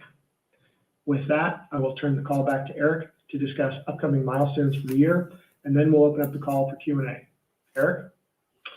Thanks, Chris. We are progressing nicely against our objectives. On this last slide, you can see our anticipated milestones for 2021, which include the milestone that was achieved in the second quarter and the first quarter, and we believe we're making great progress against our goals in Q3 and Q4. I look forward to updating you on that progress in our next call. With that, operator, we're ready to take questions. Ladies and gentlemen, if you would like to ask a question, please press star 1 on your telephone keypad. If you're using a speakerphone, please make sure your mute function is turned off to allow your signal to reach our equipment. Again, press star 1 to ask a question. One moment while we pull for questions. Our first question comes to the line of Sung-Jin Nam with BTIG. You may proceed with your question. Hi, thanks for taking the questions. Congratulations on the quarter. Maybe starting out with, we'd love to hear your kind of what are the next steps in terms of gaining reimbursement in the U.S. for the cytogenetic methodology. Obviously, you guys are approaching it from many different angles, so we'd love to kind of hear, to the extent that you can share, kind of what could we anticipate over the next 12 months, for example. Yeah, I mean, the pathway to seeing third-party reimbursement goes along a few different lines, as you mentioned. The first line is to ensure that there's widespread adoption and utilization. Third-party payers are willing to support shifts in technology like the one that we're driving, but they only want to do it if that's got significant commercial demand and need. And so widespread adoption is number one key. Beyond the widespread adoption, sites need to develop LDTs and begin the process of obtaining codes like PLA codes or interacting through their channels of reimbursement to put optical genome mapping on the radar screens of their network of payers. So it's really creating this critical mass of voice of support for optical genome mapping and need. And our role in that process is to, in parallel and completely independently, we don't support sites in the development of their LDTs or their validation, but we make sure that optical genome mapping performs according to their need. What we can do is develop laboratory-developed tests on our own. So we have a program here in San Diego to establish our own CLIA lab, and that's underway. And so we will establish that CLIA lab. Within it, and with Lineagen's help, we will develop laboratory-developed tests based on optical genome mapping ourselves. And we will put those out into the field and begin negotiating with payers ourselves around coverage and coding associating with those assays. And we can make that information available publicly. And so as the field progresses down its own path of getting reimbursement, we will progress down our path, and we can share that information along the way. And then lastly, the most important aspect of not so much coding, but coverage and pricing at a good level is for there to be a critical mass of data in support of the true value of optical genome mapping as an alternative workflow. And so that's where ALCA's clinical studies program comes in. And What I think you should think about in the context of this type of program is something like the Genomic Health Taylor RX trials, which were obviously ongoing for a long time. And, we have a long-term view here, but Taylor RX produced a number of important inflection points over its course. And that's what we intend for this program, is for it to generate data in support of converting workflows over by demonstrating, first, concordance with the standard of care. Second, an increased success rate. So we know that the standard of care is able to detect a certain fraction of pathogenic variants in subjects that are analyzed. And we have an expectation that optical genome mapping should be able to do better. And so we'll establish that as part of our clinical trial programs. And then in addition to concordance and higher success rate, we want to demonstrate a faster time to result, and as a result, a better health economic outcome for the labs and physicians that are utilizing the technology and the information. And so it's really a three-pronged strategy of making sure the market has a critical mass of adoption and pursues reimbursement on its own. We'll do the same in our own CLIA lab.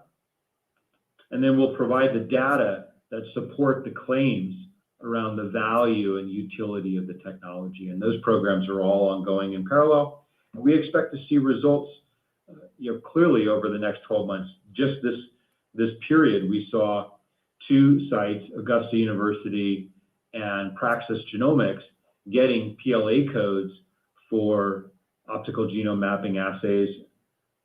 Praxis Genomics also has Z codes, which they obtained through Palmetto and the MolDX program that they can apply for reimbursement. And so this is a process that's ongoing, and we expect to see a lot of progress in the next 12 months. Great, that's super helpful. And then just along the same lines, I guess, on the accreditation in Europe of the Sapphire-based LDTs, congratulations on that. Is this something where we can anticipate, routine usage of optical genome mapping workflow and also replacement of conventional technology platforms? Or how should we think about how these laboratories, yes, their rate of utilization? Yes, so the sites that have been accredited have moved optical genome mapping into their routine use, into their production workflows, and completely transformed those workflows. And as we mentioned in our remarks, but there's also a very nice press release about the European conference, the ECA conference. And if you go through it, we detail the progress that the site in Europe, in Belgium, was able to make by implementing optical genome mapping. And among the progress, there's a significant savings in turnaround time. So it goes from a 4-week assay for pediatric ALL patients to a 1-week assay, so 21 days shorter. But they also dramatically transformed the technologies they use. They went from using 10 FISH probes to just 1. That's BCR able. You get the results in 2 hours. Makes sense. And they eliminated one assay, the multiplex ligation polymorphism, or MLP assay. They don't use that anymore. They're still using karyotyping, but they don't use karyotyping up front. They receive the assays from the results from this new workflow in 1 week, and they allow karyotyping to progress, and they use it for a confirmatory analysis when that result is ready. And we're seeing similar type of progress at sites in Spain and in Germany and many other sites along the same path in Europe. So, the progress there is very significant, and these sites that have received accreditation have put the technology into their traditional workflows. And so we expect similar things to happen here in the U.S. There are some sites running genetic diseases. University of Iowa, PerkinElmer are examples that look at FSHD, and so they have them in routine use here as well. Great, thank you. And then just if I could squeeze in one more question, maybe one for Chris. As we look at your gross margins in the quarter, I recognize that it's down year over year, but it's up significantly sequentially. And so just was wondering if this level of gross margins is sustainable for the remainder of the year and beyond. Yeah, we certainly expect gross margins to stay at this level, if not improve a little bit going forward, as we improve utilization and we see, continuing growth in consumables, which, as you know, has a higher gross margin than instrument sales. So yeah, we're comfortable with where we're at and expect some modest growth going forward over the next, 4 quarters or so. Great, thank you so much for taking the question. You're welcome, Spenji. Thank you. Our next question comes from the line of Jeffrey Cohen with Ladenburg Thalmann. You may proceed with your question. Oh, hi, Eric, Chris, and Alka. How are you? Great. Great, Jeff. How you doing? Doing fine. So, a few questions. So, firstly, on the commercial front, and congrats on Jason and Rich joining. Could you give us a little flavor as far as what kind of growth in the organization you're anticipating over the coming quarters, both domestically as well as internationally? Got it. So we, as you know, we added about 37 heads in the quarter. That was a pretty substantial uptick. We're making a ton of progress. We're going to continue to grow headcount over the next, foreseeable future. Not quite at that pace, but now that we have Rich and Jason on board, they've kind of got their heads around the existing organizations that they had. They've plugged some keyholes already. And now we'll continue to build out the commercial organization in support of the expected growth. And that's both in commission salespeople, but also customer support.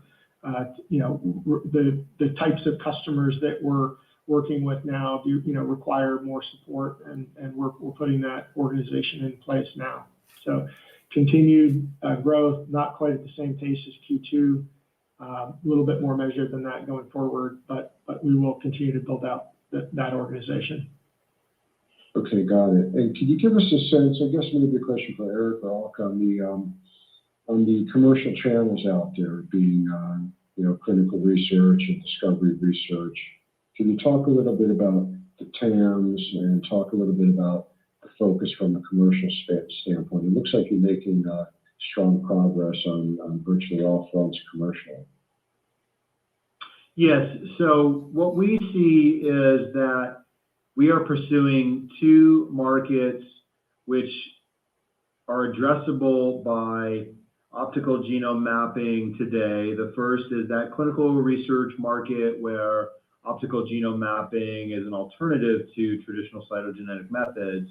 I think the best way to think about the market potential there is to think about, on the one hand, the number of labs there are on a worldwide basis, about 2,500 is our estimate, but maybe more importantly is just the total number of samples that go through those labs on an annual basis. And we've done some work to measure that, and our estimate, based on quite a bit of effort, is that it ranges somewhere between 4 to 5 million samples being analyzed in these labs on an annual basis.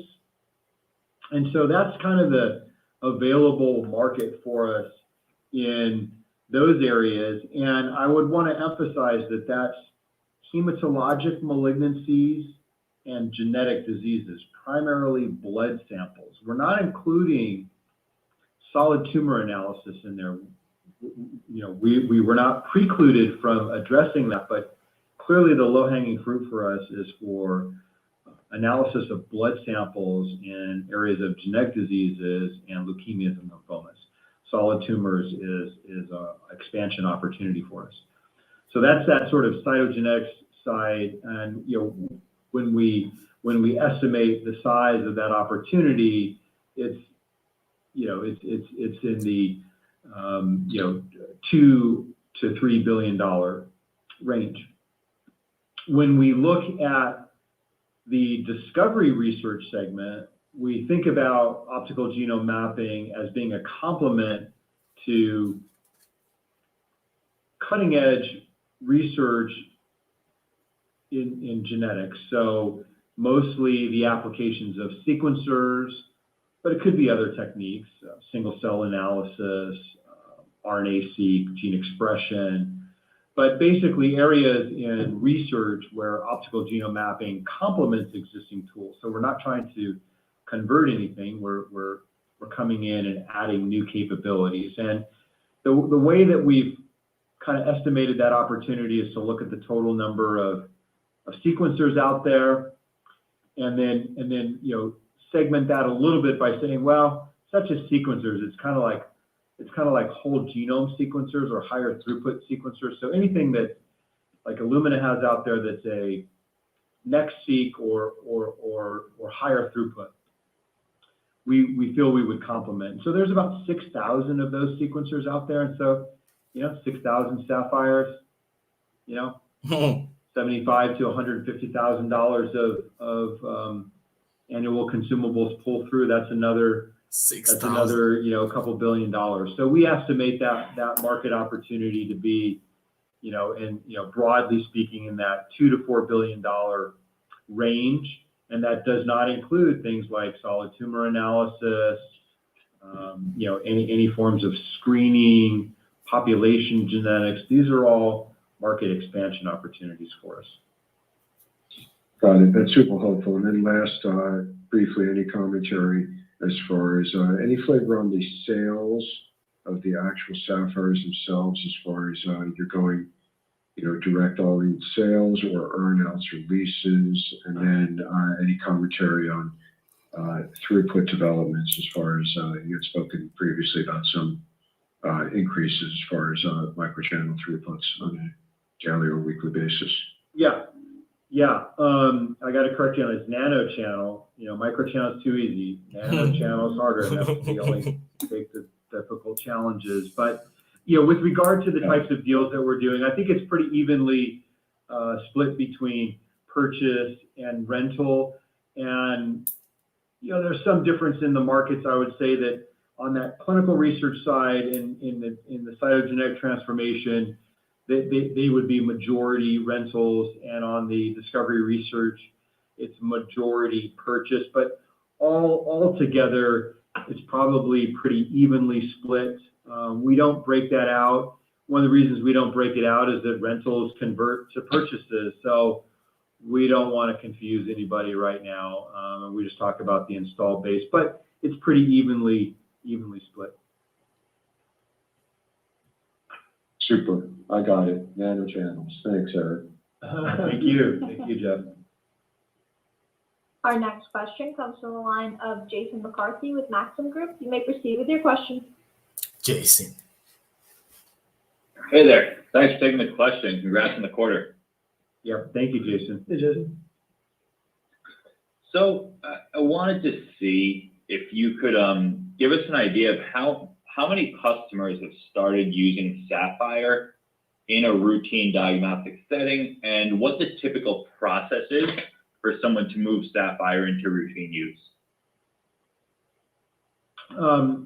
We don't count it, so I don't have a number. What I would say is that a substantial portion of the sites that are adopting optical genome mapping are bringing it in-house for clinical research right on the edge of a implementation for what they would do would be to create a laboratory developed test and to put it into production.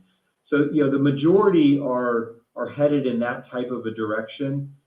I want to make sure that people know we market the Sapphire system in optical genome mapping for research use, and we support people doing that research application. They certainly go down this path of implementing it for routine use. But the majority are using it in that direction. We have seen several have reported to us and presented at conferences that they have put it in routine use. It's more common in Europe because the reimbursement landscape is a little bit more favorable there. And so we've seen, we're probably into the double-digit ranges. That's an estimate right now, but but I would estimate more than 10 have reached that level or are very close. And there are a handful, fewer than 10 here in the U.S. You know, single-digit numbers in any other geography that we're in. But the progress is certainly there, and everybody is using Sapphire almost exclusively for clinical research and as an alternative to cytogenetic methods, for sure. With regard to the process, it again varies because that process is regulated and the customers have to comply with the regulations that are relevant in their jurisdiction and their geography. Here in the U.S., which is the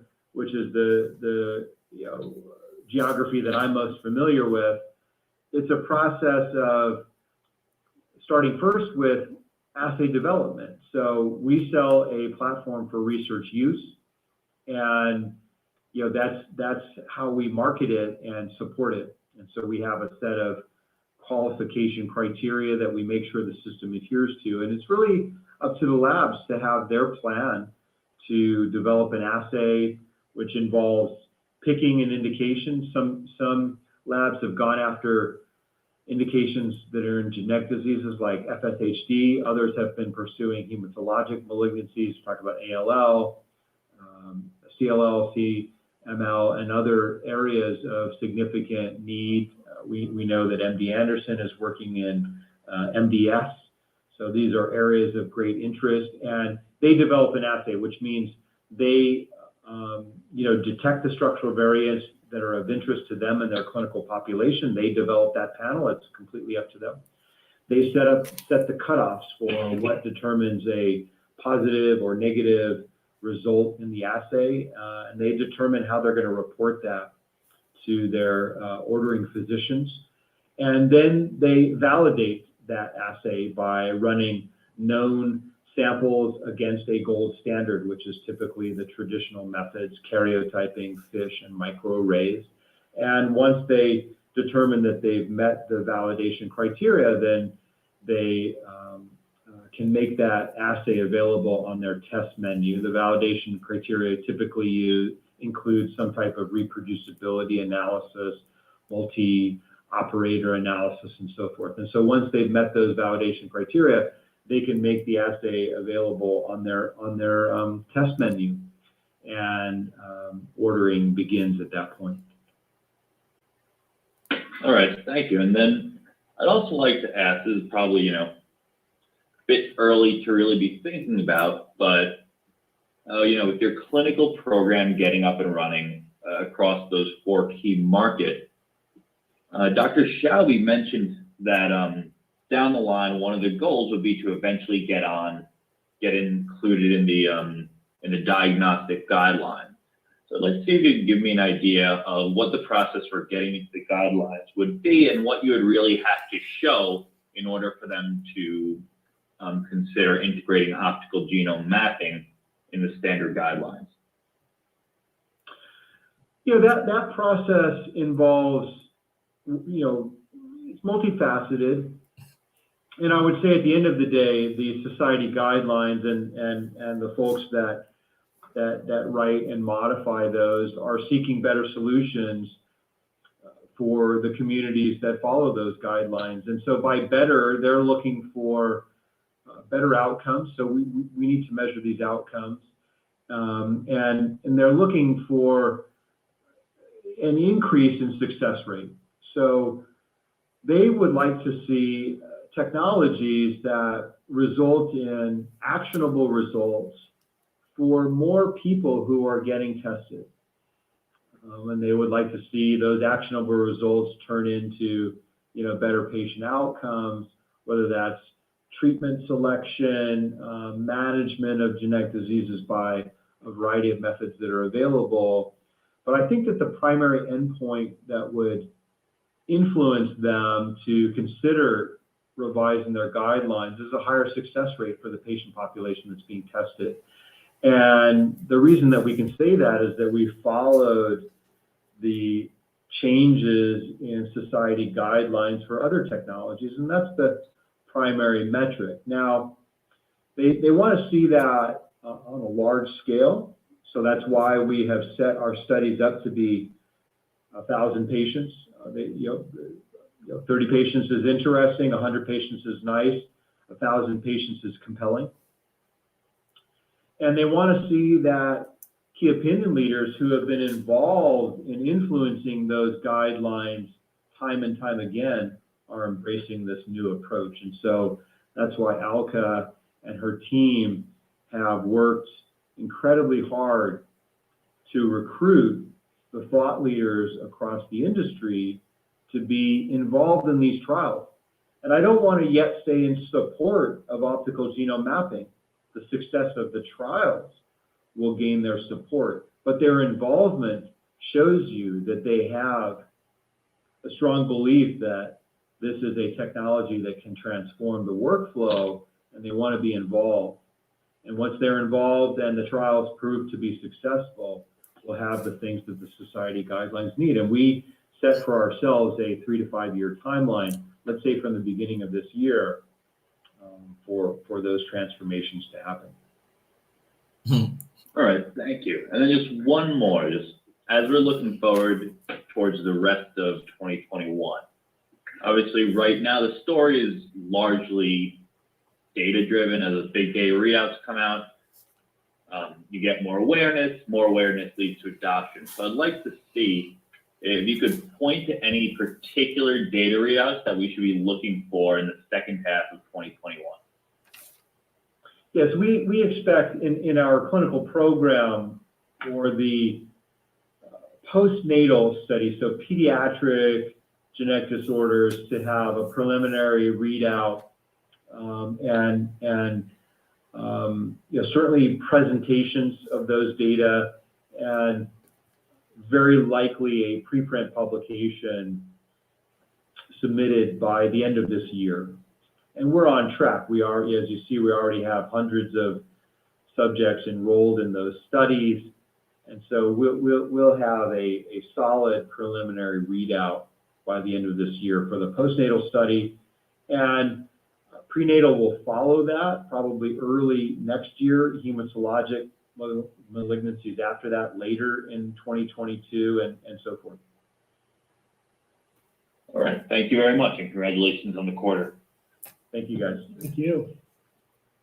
Our next question comes from the line of Kevin DeGeeter with Oppenheimer. You may proceed with this question.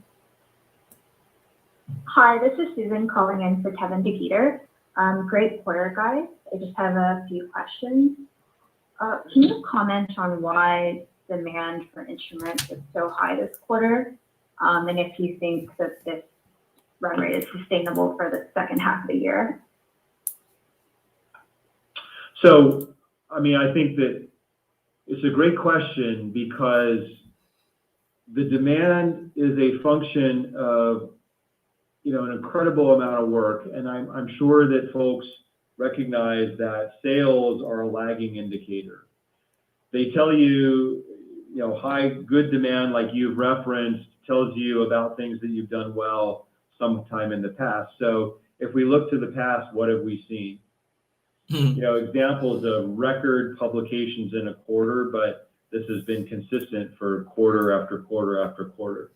We had this year in January one of the most epic displays of optical genome mapping utilization that's been given in our next generation cytogenomics symposium, and that just caused awareness to explode. As awareness has increased, we've been able to back that up with success at customer sites. So word of mouth of the utility and robustness of optical genome mapping has gotten around. That in turn leads people to seek to adopt the system. One other function here has been our own go-to-market model.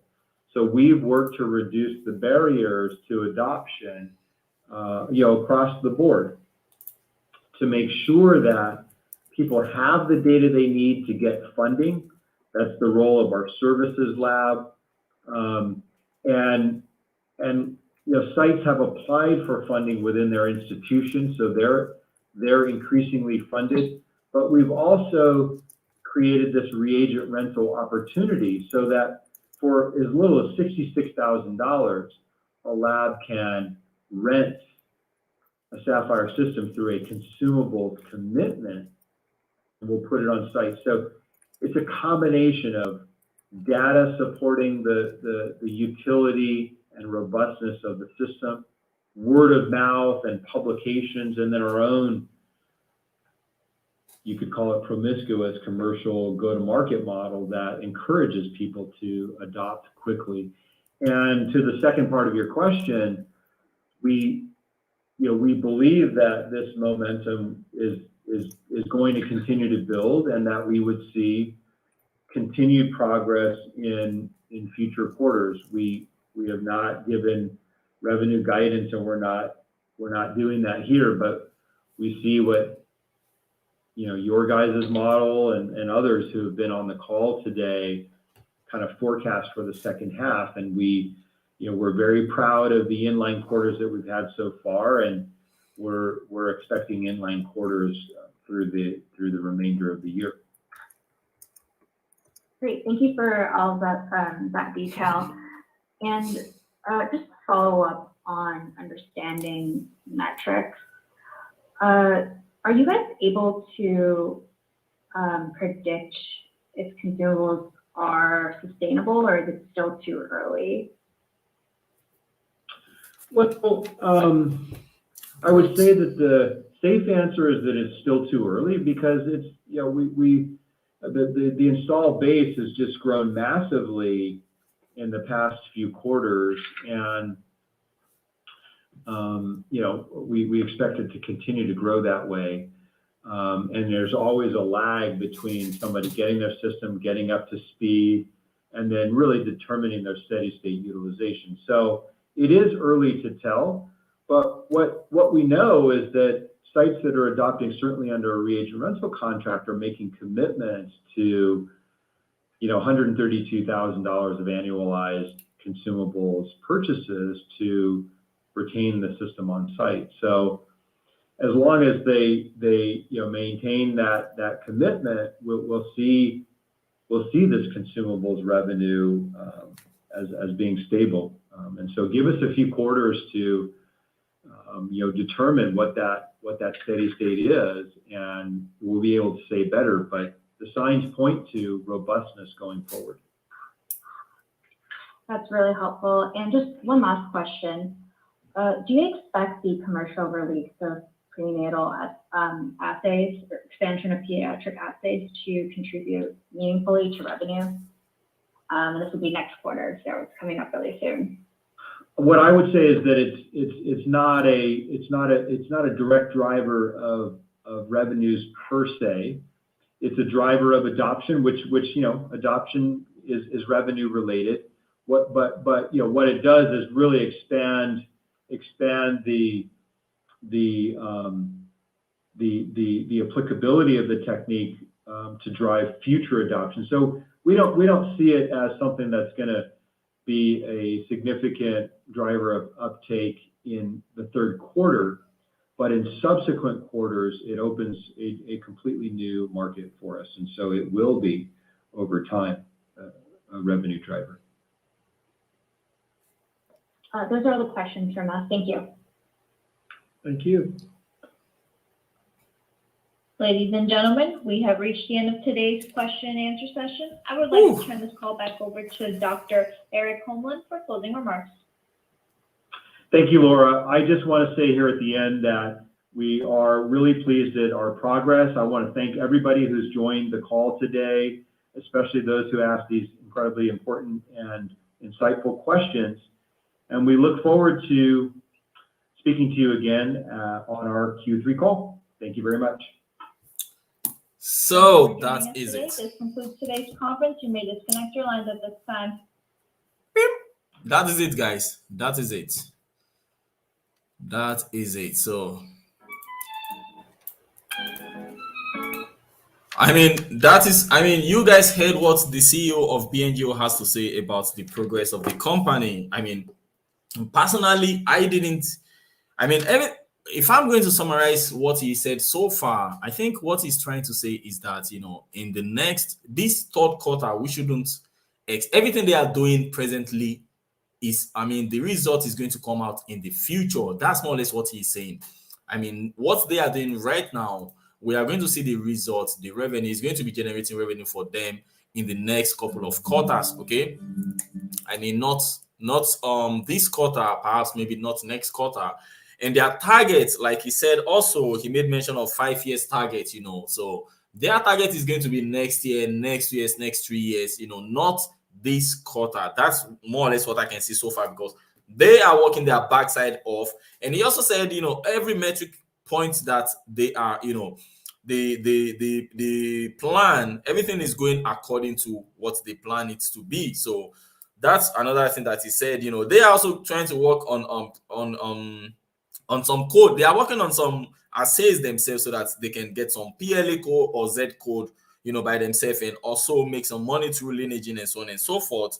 So, and the use cases, diagnostic cases and for research purposes, he said some laboratories out there with the Sapphire device are already using the Sapphire device, not only for research purpose, but also for, diagnostic purposes. So that's also a very good one, because diagnostic purposes means, some patients can go to all these laboratories for cancer research and so on and so forth, and they can make more money through all these, diagnostic services.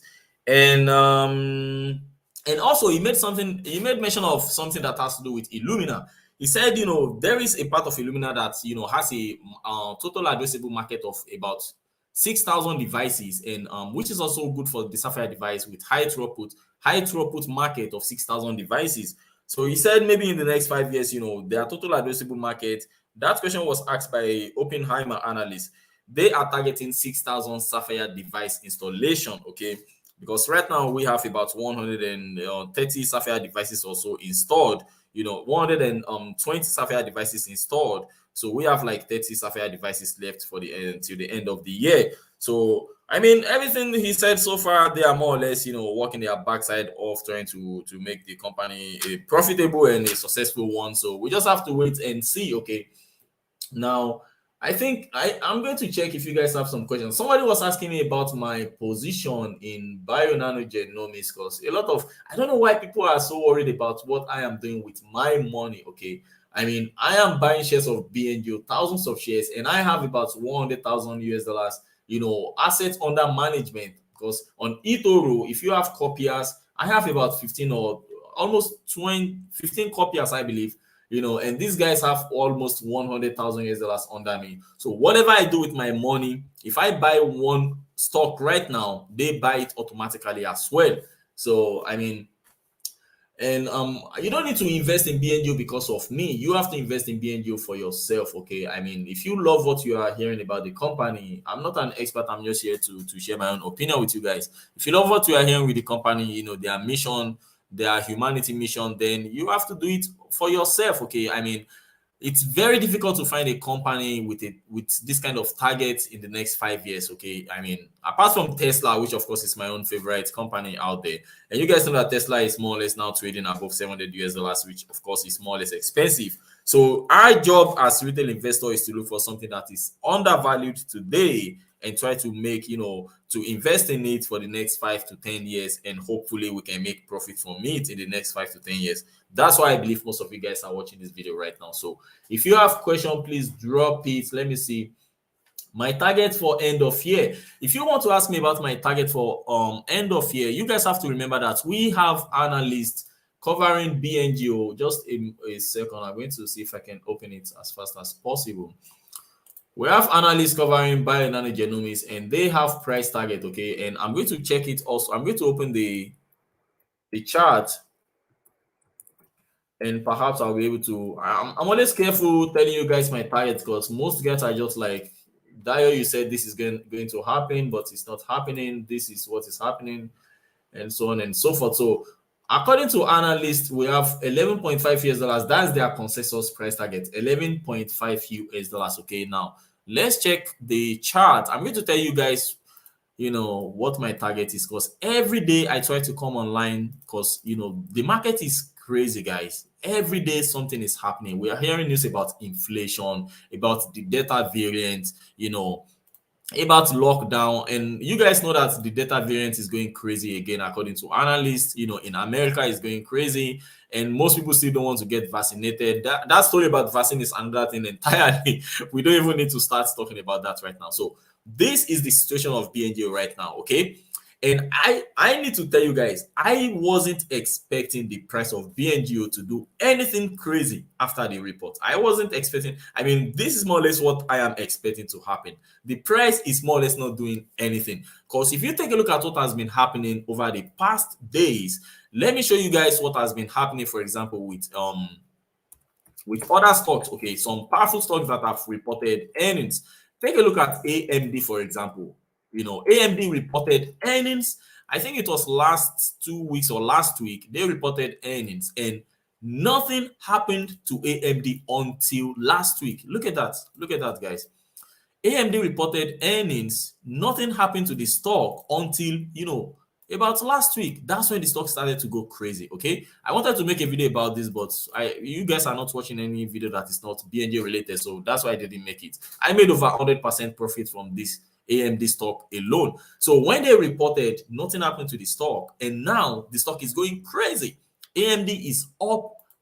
I mean, the price target of AMD, according to analysts, is 120. Look at where it is today. So AMD is one example. Another example, let me think about another stock out there that, reported earnings and nothing happened and then went crazy. I can't really think about any other stock right now. So that's more or less what I was expecting to happen. And not only BNU, we also saw Editas. Editas reported their earnings yesterday before the market opened. Look at that. Editas reports Q2 loss, misses revenue estimate. And what happened to the stock? They went up 9.3% yesterday. I mean, before the market opened yesterday, they reported loss and they even missed revenue, and the stock went up 9.3%. Okay, they reported before the market opened, and this what happened, 9.3%. So historically, whenever BNG reports earnings, I mean, the stock more or less always go up. I shared that with you guys in one of my videos. I'm going to show you stock quotes. Let me see if I can find it. I shared it with you guys in one of my videos, okay? When Bngo reported their earnings, it went up. Look at that. Bionano Genomics, Bngo. So this is when they reported their first quarter of 2021 earnings, okay? And when they reported the earnings, nothing happened, okay? You can see it went down like 7%. Then the following day, Bngo went up, about 22.45%. Okay, so that's something that I'm also watching. Okay, whenever they report earnings, nothing happened. Then the second day, bam, it went up. And here, fourth quarter financial result, blah blah blah, 16%. So I mean, we are going to see what's going to happen tomorrow and on Friday. But so far, this is the chart of BNGO. Tomorrow, I expect, and if you look at it very well, you can see that we still have like 1 day to get out of this range. So I think that day is going to be tomorrow. We have 1 more day to get out of this range. Maybe tomorrow, nothing is going to happen to the stock. It's just going to be stable. Then on Friday, we can get out of this range finally. Okay, so we just have to wait and see. The good news is the price didn't go down. That's the good news.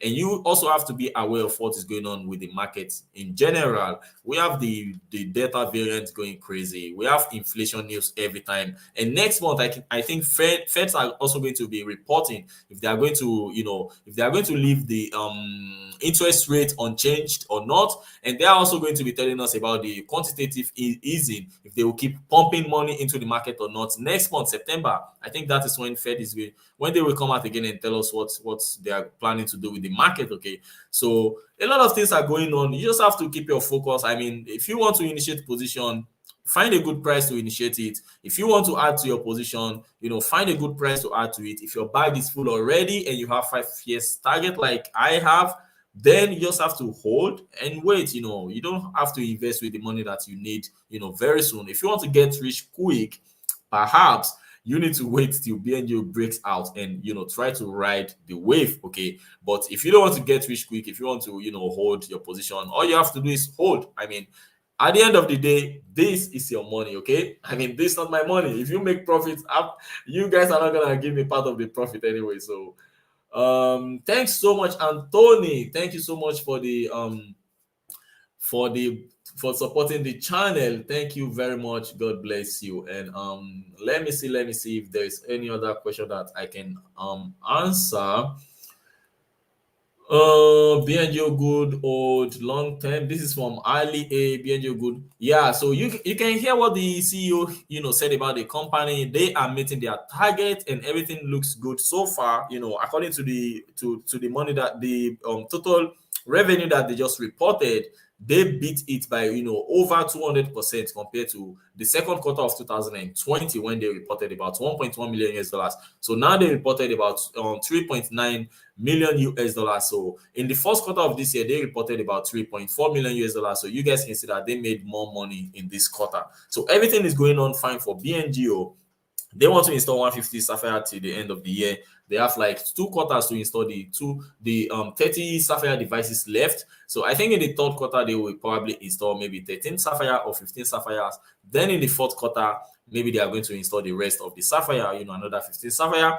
Or they are going to surprise us, because if you have a company, you don't want to tell everybody everything about your company, okay? You want to keep some things to yourself. You guys shouldn't expect Bionano Genomics, the CFO or the CEO to tell us everything about the progress of the company, okay? They cannot, because if they tell us everything that is going on, then everybody are going to pour their money into this stock and it's going to fly high, then it will end up dumping back. So I believe they are keeping some things to themselves. They are not telling us everything that they want us. They don't tell us everything that is going on with the company at the moment. So I mean, that's why I also created this channel, so that I can track them. And so another thing I want to tell you guys is that you have to expect analysts, because right now we have about 4 analysts covering Bionano Genomics. Let me quickly bring it out. Analysts covering Bngo tip ranks. We have about 4 analysts right now with a buy rating on Bngo tip ranks. Is a mess. They are not even showing me anything. So these analysts, they have a price target of $11.5 US. And I made a video, I think today. I posted a video today telling you guys that I believe like 4 or 5 analysts are going to jump on Bngo. If they love what the earning result is, they will definitely initiate a coverage on this company. Okay, so you guys have to be aware. Any moment from now, I believe tomorrow or next tomorrow, we are going to be seeing Jason McCarty from Maxim Group or Songjun Nam from BTIG. These guys are going to come back and they are going to reiterate their position in Bngo, if they are going to reiterate their buy rating on the stock, or they are going to increase the price target or decrease the price target, or turn from. Tomorrow and next tomorrow, we will definitely be hearing more from these analysts, because after earnings, analysts always go back to their draw board and check their thesis on the company, and then they will try to update their thesis if there is anything left to be updated. So you guys have to expect Maxim Group analyst Jesse McCarty, Kevin Devgida from Oppenheimer, Songjin Nam from BTIG, and I think Jeffrey Cohen from Landeburg Thalma is going to be the first person to come out and update his thesis on Bngo, because we haven't heard from him since 12th of April. We haven't heard from this guy. No, sorry, 14th of April.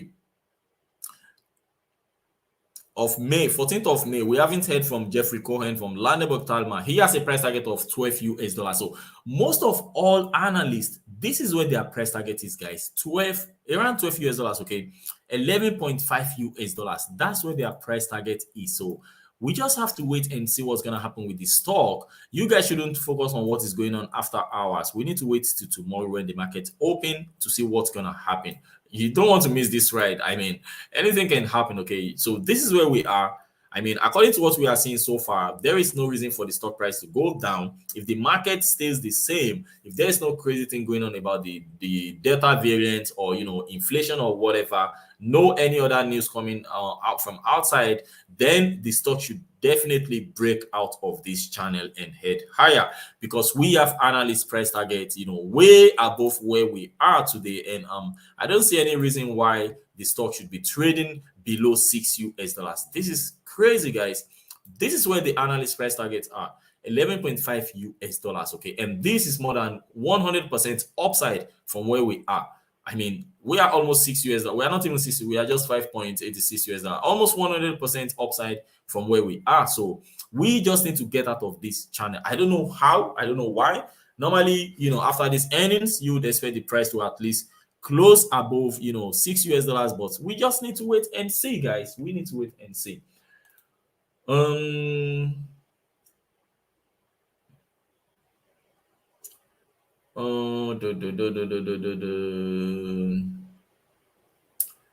Thanks so much, guys. Thank you, everybody. What is the EPS? Is it? I think it is negative. I think the EPS was minus 0.07.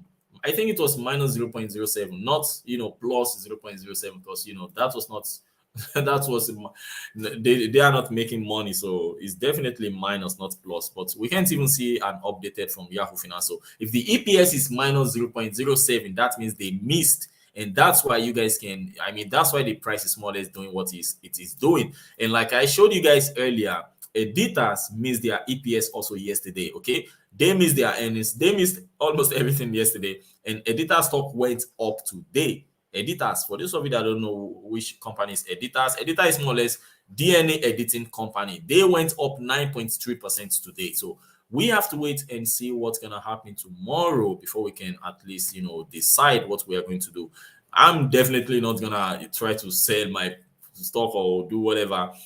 If the stock, if the price of Bngo comes down to this level, guys, if it comes to this level, I'm gonna have to sell, you know, the neighborhood, the lousy neighborhood man. I'm going to sell my cats, sell my dog, sell everything and dump it in Bngo if we come down to this level. Okay, but if we break out of this channel, I'm definitely going to be adding to my position. So what I'm doing right now is hold and wait and see.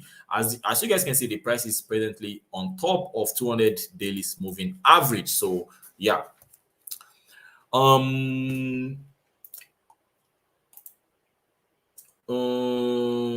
So I think that is all for today, guys. I mean, thank you so much, everybody. It's really amazing. I'm very grateful and I appreciate you guys. Okay, I am very grateful to have you guys, and thanks for, you know, tuning in. I appreciate you guys. This is our channel. Okay, I mean, this is Frunkla Investment, where we talk about Bionano Genomics on a daily basis. Thanks so much, Zach. Thank you, everybody. Daniel Ribeiro, thank you. Thanks, Matt De Candia. Thanks so much. Hi, Sola. Thank you. Salim Tunse. Best from TT. Thank you, guy. Geo Isk. Thanks so much. Scott. And who else? Sharon. Is Sharon still there? Thanks so much, Sharon. Thomas came. Thank you, guys. So I think that's where we're going to end. Since you guys don't have any other question for me, Uberino, thanks so much. Thank you, guys. I mean, I really appreciate you guys. So that's where we're going to end today's session. See you guys in the next video. I remain your boy Dayo. This is Frunkla Investment. Ciao, ciao.